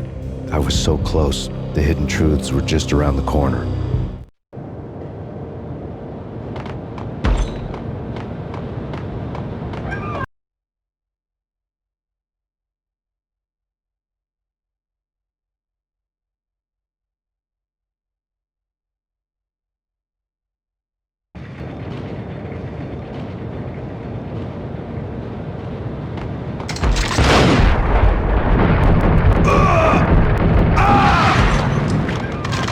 Folder on the table. The mercenaries were running a tight operation, paperwork and all. Merchandise missing again. A chemist had tried to smuggle it out for his own private party. Locked him up in cell B7 in D6's old test facility to wait for proper processing. I was close enough to hear the secrets, just beyond the next doorway. They told a grim tale.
monitor showed me the way. Processing diagrams filled the control room screens, all but one. An elevator titled D6 on one of the screens, somewhere onwards, past rows of ovens, in the core of the plant.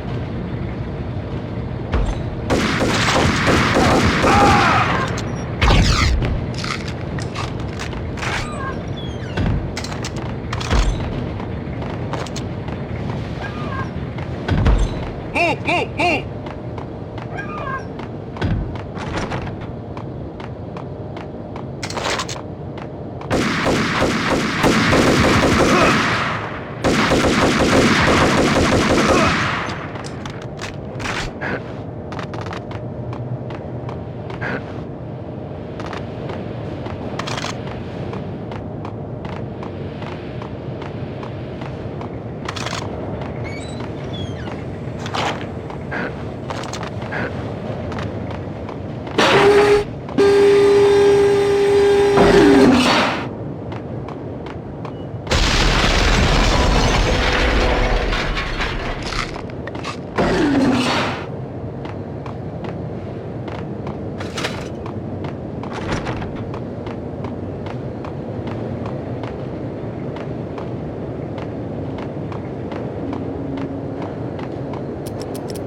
I had taken on the role of the mythic detective, Bogart as Marlowe, or as Sam Spade going after the Maltese Falcon to unravel all the mysteries. Following a path of clues to that final revelation, even if it would take me down to the cold, cavernous depths of a grave. You can't do this! My men are still inside! Do you have any idea why this is called Operation Dead Eyes?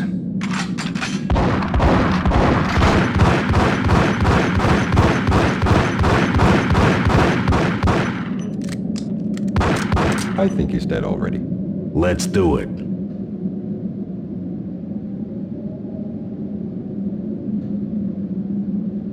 Attention all personnel. The self-destruction sequence has been initiated.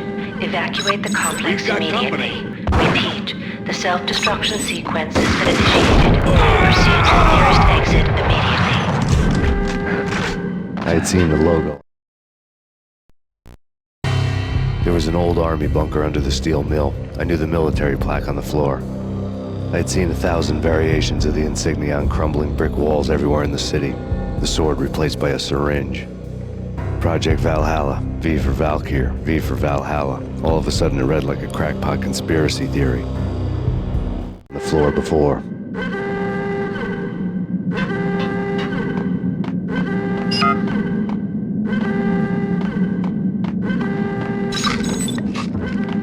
Abort! Abort!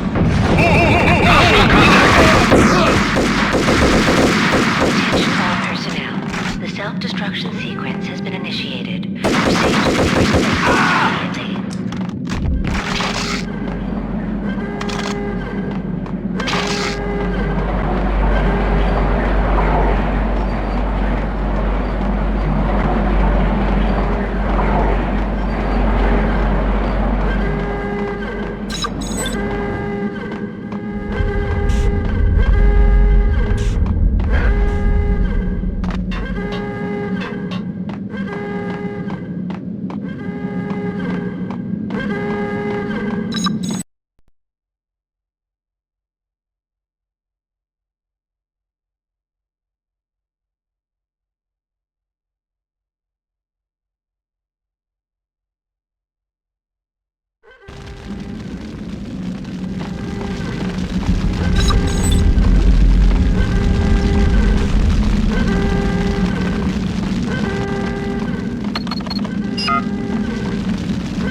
Like everything else in the Valkyr case, the door code was a mystery to me.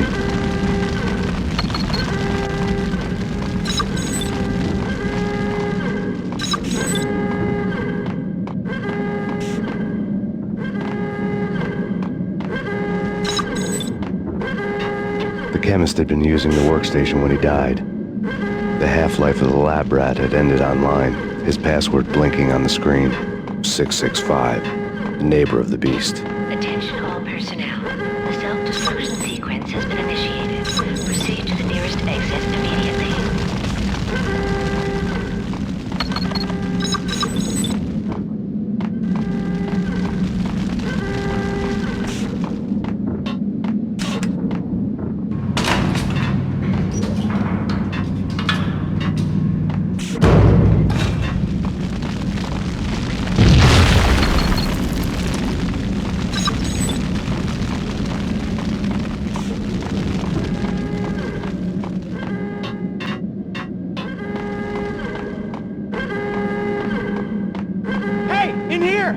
Get me out of here! I'm innocent! There! Attention all personnel. The self-destruction sequence has been initiated. Proceed to the nearest exit immediately. Hey! In here! Hey! Get me out of here! I'm innocent! There! Let me out!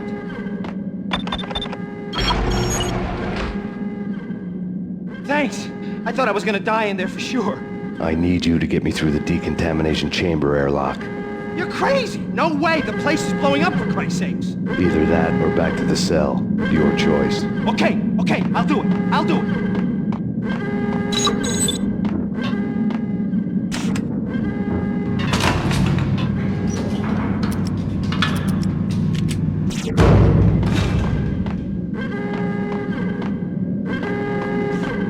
Attention all personnel. The self-destruction sequence has been initiated. Proceed to the nearest exit immediately. We're dead!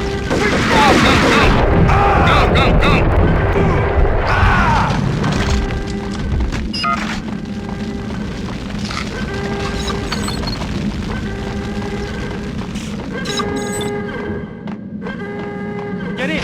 I'll punch you Decontamination through. in progress. We did a bad thing. Bad. Decontamination.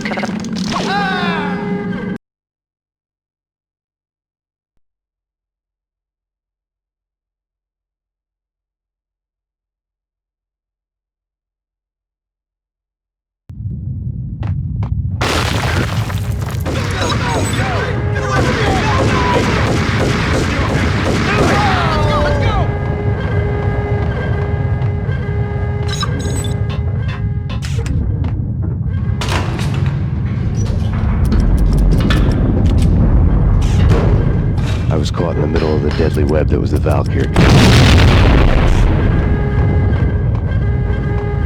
One of the last. Top secret. Project Valhalla. U.S. Army. Yggdrasil Network. Valhalla, the otherworldly place in Norse mythology where the bravest heroes spent their afterlife feasting and fighting forever, their wounds miraculously healed night after night. Valkyr, the maidens who chose the most courageous Viking warriors and carried them to Valhalla. 1991. The research objective is to create a chemical substance to enhance the stamina and morale of infantry troops. 1995. Results unsatisfactory. Project cancelled. Someone had decided to continue the sick experiment unauthorized. Project compromised. Data leak. Fix the damage by any means necessary. Security clearance red. Authorized by the project lead. Field test. Double the dosage for all the remaining test subjects. Observe and record the subject's behavior in an urban setting. The drop-off point was my old address in New Jersey. The file dated 3 years ago. Just when you thought you had reached the deepest depths of horror, it suddenly got worse. How to turn off that small voice inside your head that started to whisper that you should be glad that now, if not before, your revenge was justifiable on any conceivable moral scale.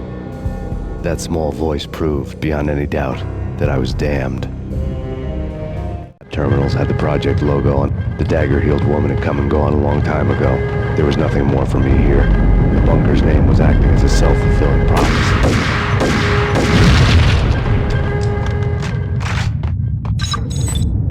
Attention all personnel. The self-destruction sequence has been initiated. Proceed to the nearest exit immediately.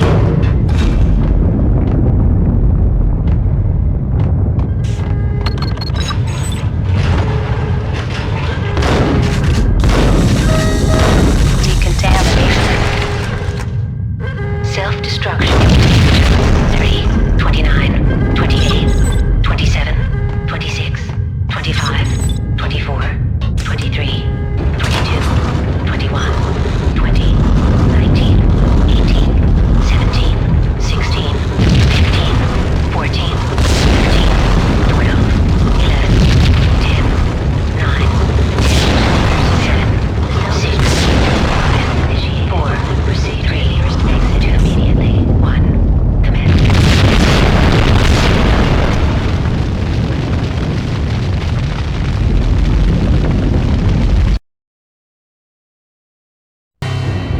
Piece together a jigsaw, and the final picture is you finishing that same puzzle. A mad, green-eyed killer standing behind you. An urban legend come true. The Project Valhalla test subjects had been the mad junkies who had murdered my loved ones. The rest was simple body count math. It all pointed to her. Ms. Valkyr. The factory went up in a fiery inferno behind me. All my leads were dead, turned to smoke and dust. I had lost my way. I hadn't slept in a million years.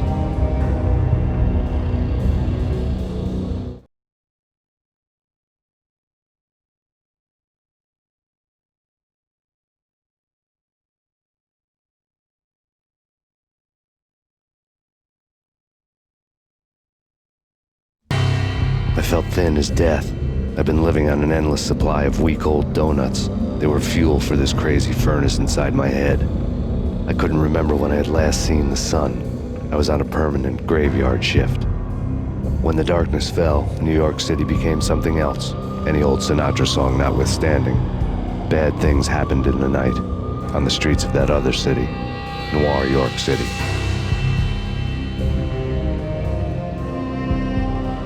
I was in an all-night diner, downing cup after cup of coffee that tasted like engine oil, when a new message from BB got me back on the killer track. What the hell happened at Roscoe Street? Maxie, I'm going out on a limb here. We need to talk this through, come up with a plan. 2:30 a.m., the Choir Communications Garage. The more I thought about Alex's murder and the frame-up, the more it felt like an inside job. I should have seen it coming. BB had sold me out, and now he wanted to finish what he'd started. The garage was dead. BB showed up in his tailor-made suit, gold watch, and cufflinks to match. All way beyond a cop's pay. Maxie. Oozing suave charm, he was guilty as hell. What the hell does BB stand for anyway? Backstabbing bastard? Come on, don't be like that. Have a cigar. I don't smoke. Maxie, you have no idea how big this is. It's huge. You have no idea. I think I do. You're a bribe-taking bent cop who sold out his partner. Those mobsters in the subway were a dead giveaway. Hard to miss. Bet it was exactly like this with Alex. Up close and personal. You can't win this one, Max. No, but I can make damn sure none of you do either. BB turned out to be another cardboard cutout bad guy.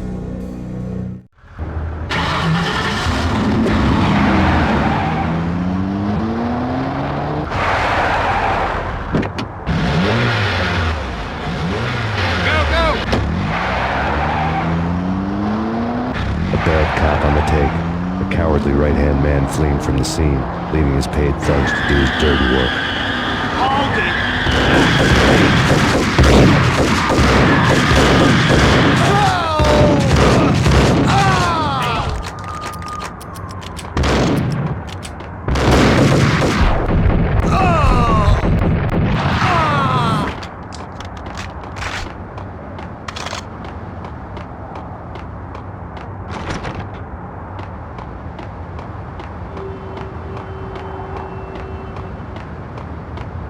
What the hell?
Max Payne?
Reports of a fire at the Punchinello Manor in Westchester.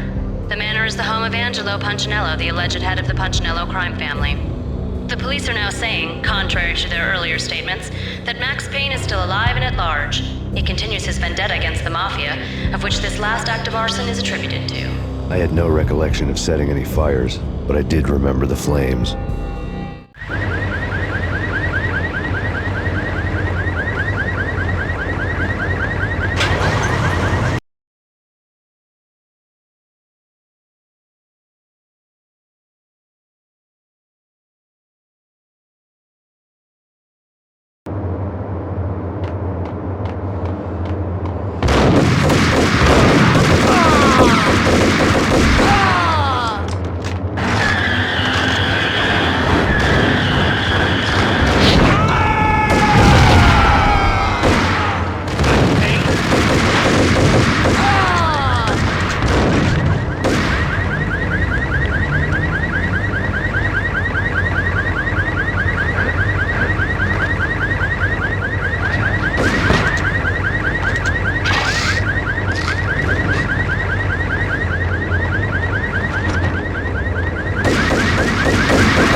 It's Payne!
Come out wherever you are. You know, I really hate people who refuse to see the inevitable, refuse to do the smart thing.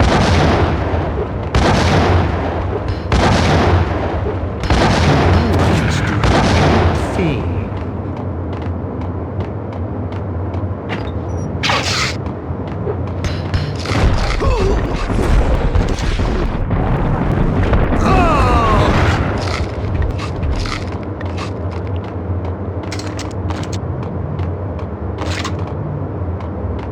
Payphone started to ring.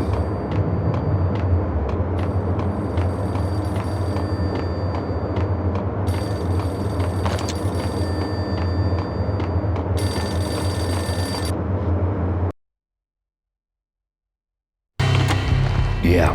Max Payne? Whatever does it for you. This is Alfred Woden. I can give you the name of your enemy. Come to the Asgard building presently. We are expecting you.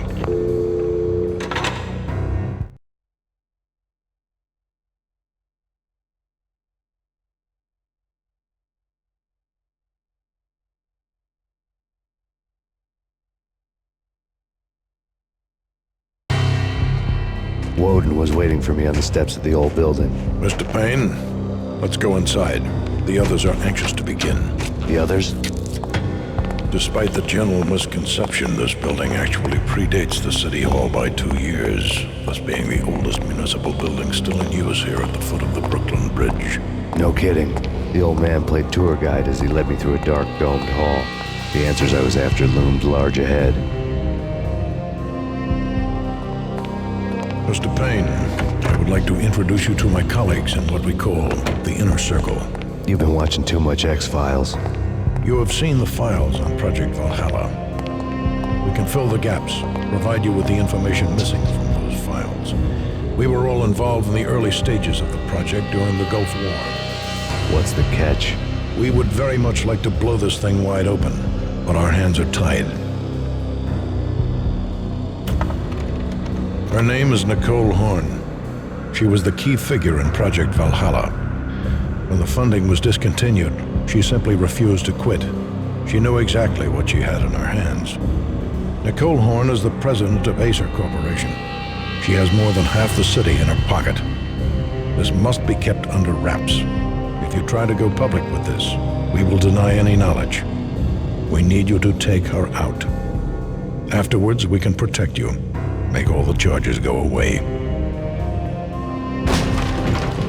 That was the cue for the killer suits to kick in the doors and swarm inside. It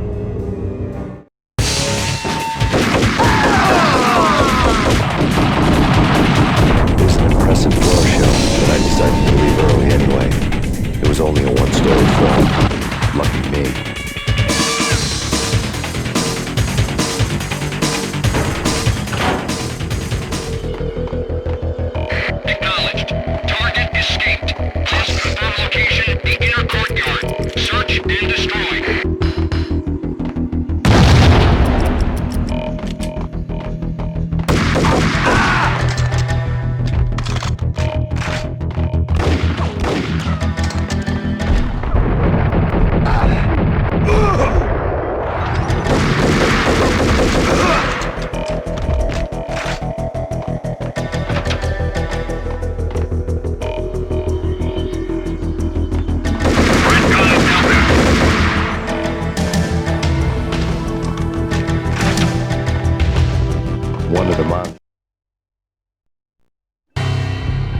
On screen, the so-called corpse of Alfred Woden stood up, miraculously waking from his dirt nap, looking smug among his dead pals. In the land of the blind, the one-eyed man is king. I didn't know how he'd pulled it off, but it was a pretty slick way to get out of all his promises.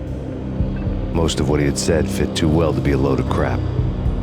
It showed what was left of the inner circle. Government, I'm going in.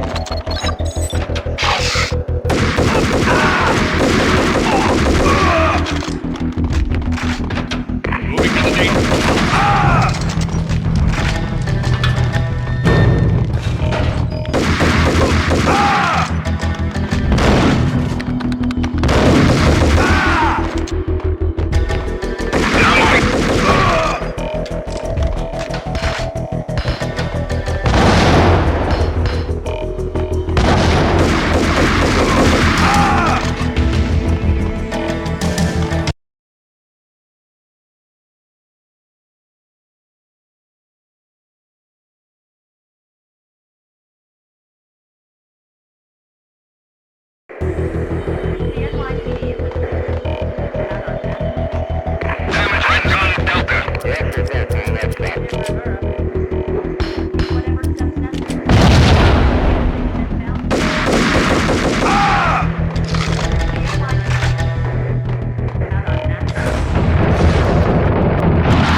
Your answer to those saying that he is actually providing a service long overdue to the city? This crusade nonsense has gone too far. He's out of control. It must stop. He will be stopped.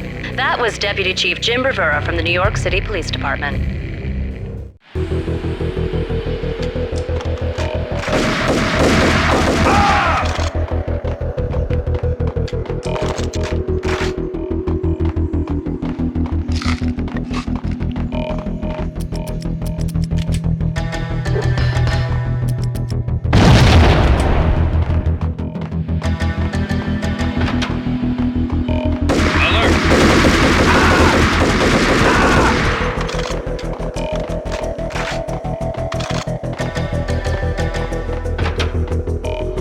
Videotape lay on the desk.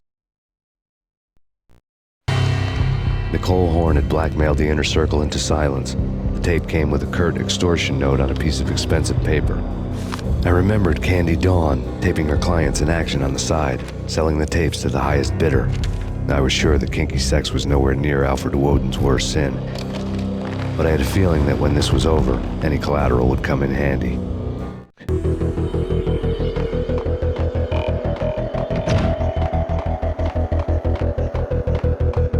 Woden had left me a present. Woden had taken care of my mission preps with military precision. The critical areas in the Acer Corporation headquarters blueprints were circled in red. The president's office was at the top of the building, right below her penthouse suite. The elevators were controlled by a security computer, part of the mainframe located underground below the building. The high-rise was sealed as tight as a sci-fi fortress.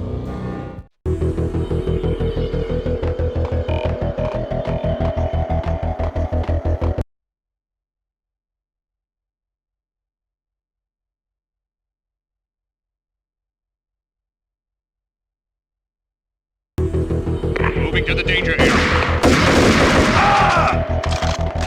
Alert!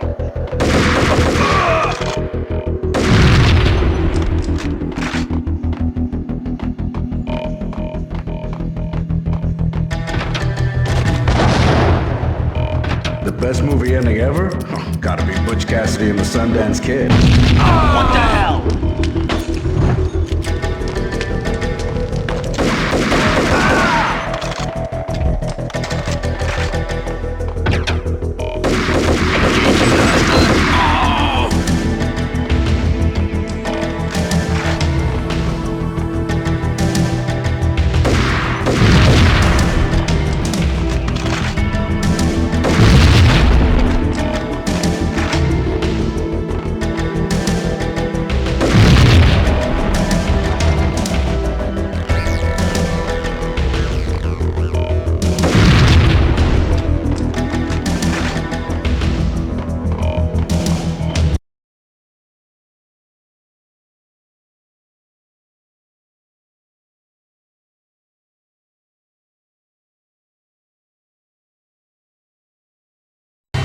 I had dreamed of revenge. Those dreams were always nightmares, of coming close and then failing. Now I was close. I had a name to guide me, Nicole Horn. I had nothing to lose. The Inner Circle had quite a... Project Valhalla had not been the only thing the Inner Circle had been involved in. There were rows of cabinets full of files. The Serpentine Secret Society went back a long way, always pulling strings from the shadows. I couldn't say I was sorry. Woden's move in some Byzantine power game had cut the Circle's membership roster to 1. The old man wanted me on cleanup duty. It was my mess, too. Track record.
CIA, FBI, you've seen what? Found him.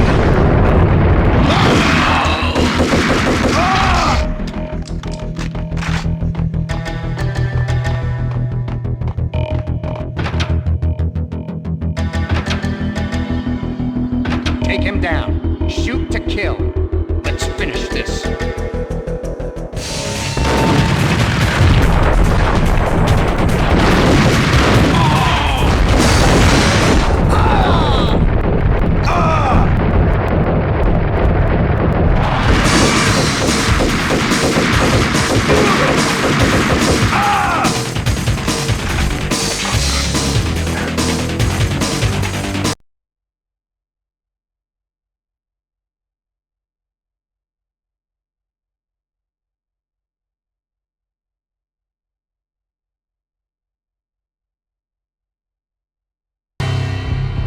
Mine wasn't the most original approach to the problem. It wasn't as if it hadn't all been done before. An eye for an eye, the first principle of revenge. Old as dirt, still going strong. The cardinal rule in going after someone with an intention to kill was not to make it personal, which it almost always ended up being anyway. It did with me. I took my time, cruising around the city in the snow. There was no hurry. I knew what I had to do now. I took my time, thinking about it, building up the rage. When I was ready, I parked the stolen wheels at the front entrance of the Acer Corporation headquarters. Got out, got in, got cracking. I had a bullet with Nicole Horn's name on it. I had 10,000 bullets with the Hag's name on them. She had ultra-high-tech security systems, enough mercenaries and weaponry to start World War III. There was no fear. New York disappeared behind a veil of snow. I had crossed the threshold. This was her domain, sleek and sexy and soulless, all glass and steel. A place of color-coded security key cards, metal detectors, and surveillance systems.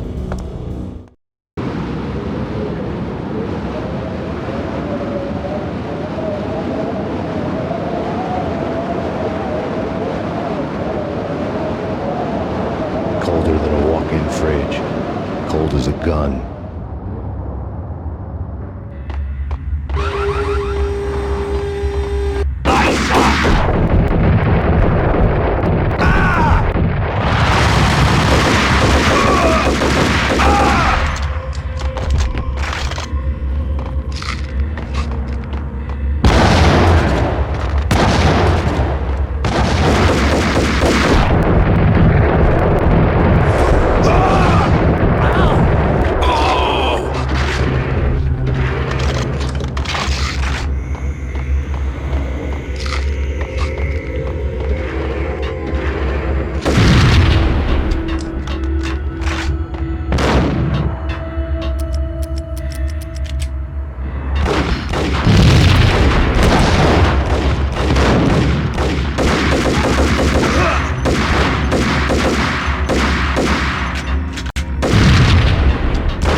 Mona, looking good. Max, we gotta stop meeting like this. It will be a cold day in hell before I let a narc cop stop me. Miss Sachs, do your job. Relax, Max. You're a nice guy. I don't kill nice guys. You're not bad yourself. It was different when Horn wanted Punchinello dead. To cut her ties to the Mafia, he deserved to die. The same goes with her. She's the bad guy here. Her sister was whispering to her in my favor. I knew the appetites of ghosts intimately. They hungered for revenge. No! A gunshot boomed and she fell down in slow motion. She was a nice girl, not really a stone-cold killer. And now she was stone-cold dead. Like religious fanatics or loyal samurai, Horn's private army was coming at me. Engaging hostile.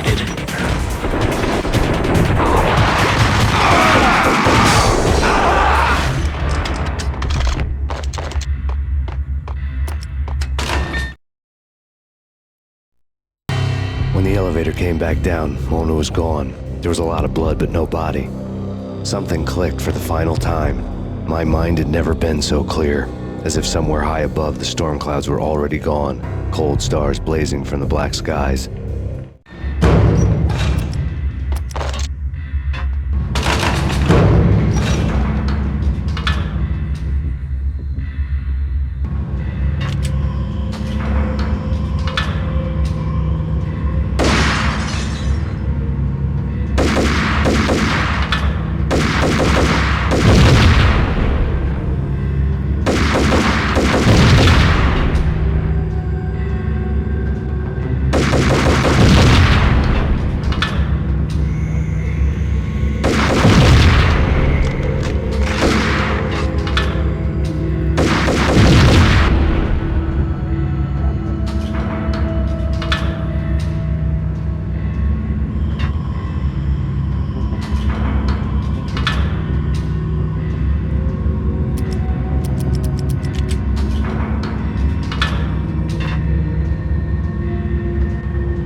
You know what I'm talking about. In all the cool action movies, and I'm talking about... What the?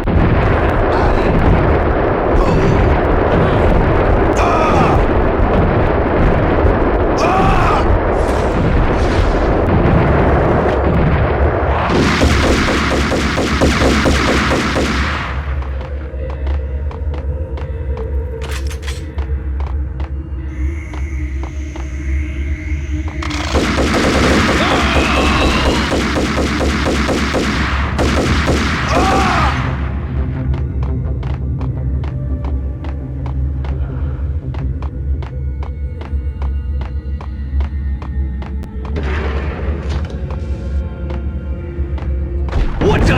Ah!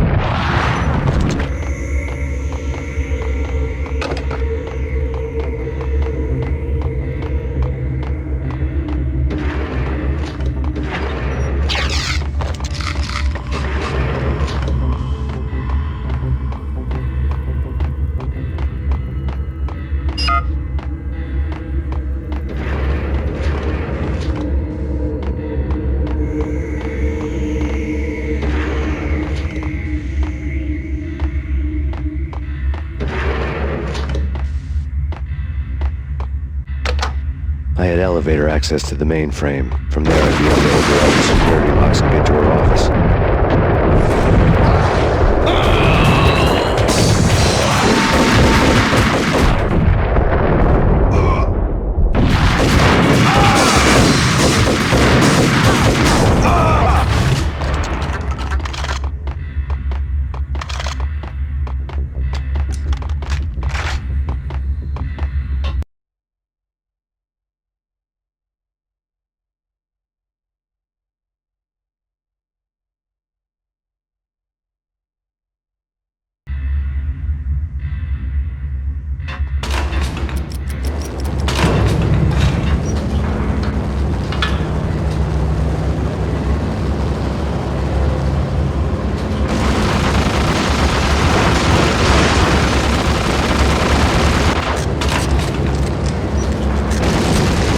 Chopper was Horn's pet guardian, inhuman and flawless. It was stalking me. I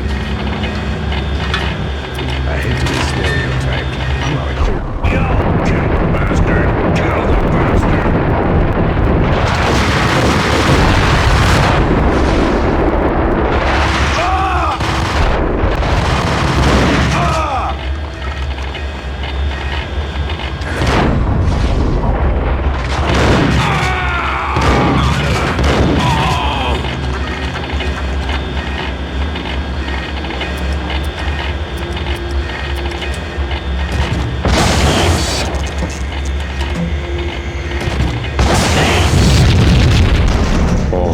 locks were now offline. That's wrong.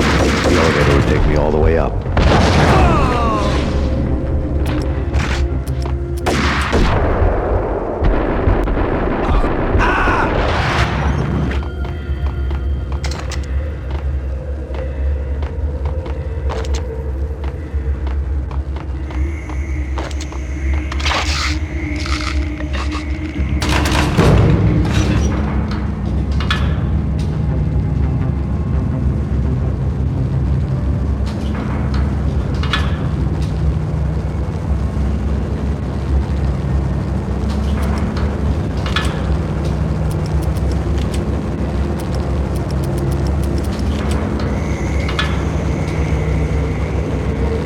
Seen from this height, the night seemed to stretch on to eternity. A hint of desperation had crept into the snowstorm, as if it was trying to get it all out before the end.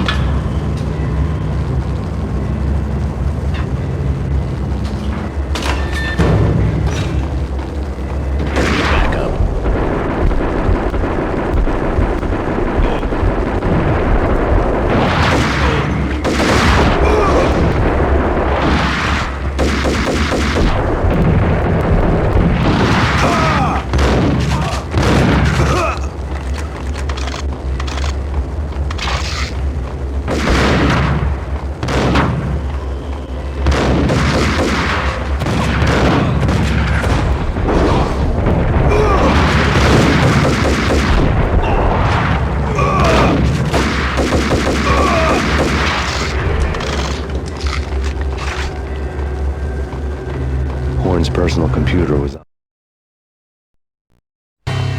next to the printer was a neat stack of expensive paper. Hacking through Horn's computer would have unearthed files of criminal plans, strategies for world domination, spy helicopter reports, illegal wiretap recordings, internet porno, all of the above. Take your pick. I really didn't care anymore. I had seen too much of it already.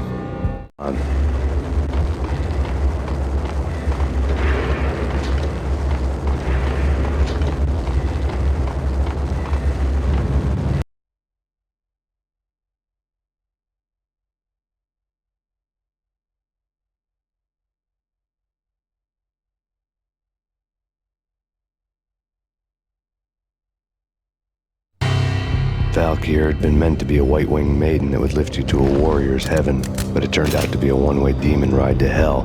The devil was in the drug. I knew. I had met him.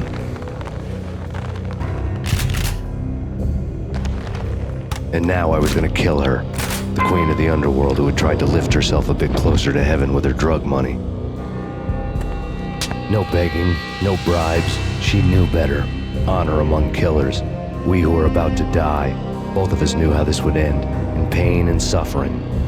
All this because your wife stuck her nose into things that were none of her business. The cops were coming to take me away. The sirens were like a bad conscience I couldn't shake. It's ridiculous you've made it this far. You won't be alive when they get here. Stop him!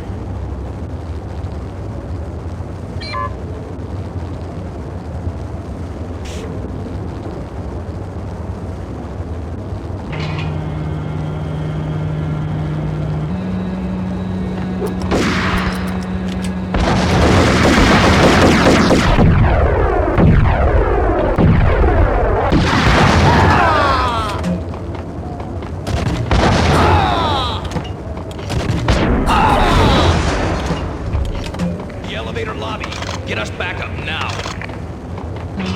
Max Payne, this is futile. A waste of time. The deaths of your wife and daughter were necessary. Inevitable. It is done. You cannot bring them back. Nothing you do will make it any better.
on this assistance.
Not a step further. End it here. Any means necessary.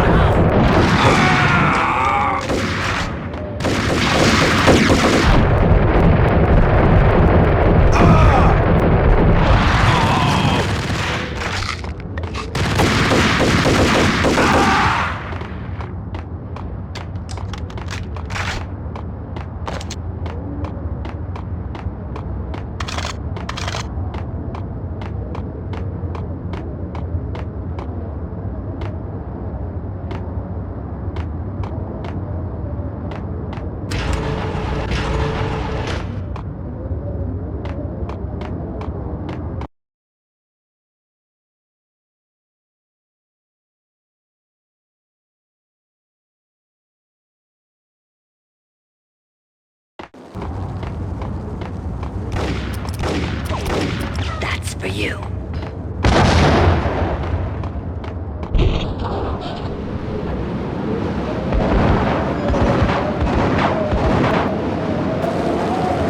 Roger that. Attempting to land now. It's gonna be tricky.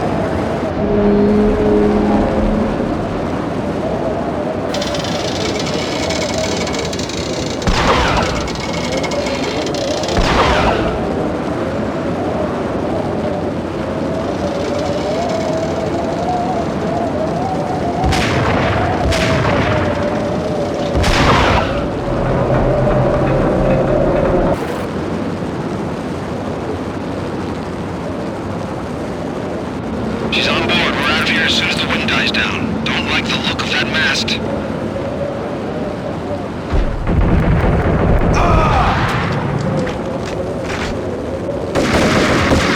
Lift off for 1 minute.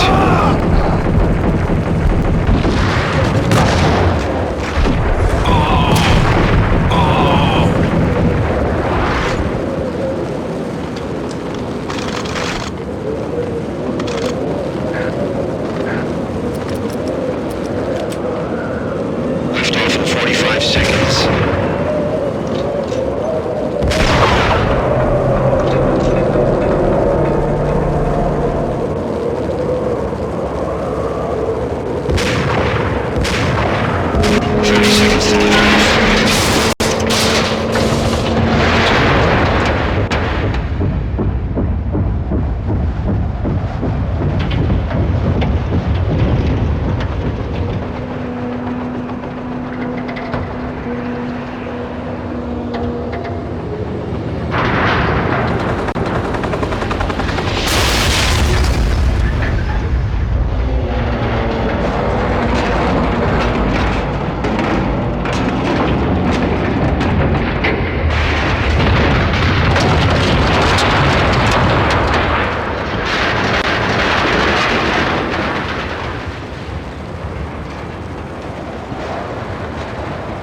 dead.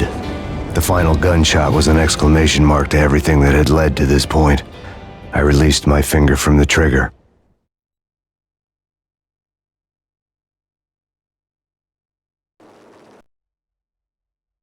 And then it was all over. The storm seemed to lose its frenzy. The ragged clouds gave way to the stars above. Max Payne, this is Deputy Chief Jim Bravura from the NYPD.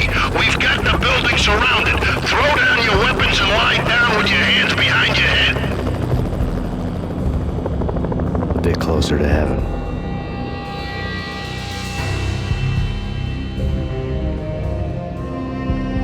The cops' voices were distant and muted.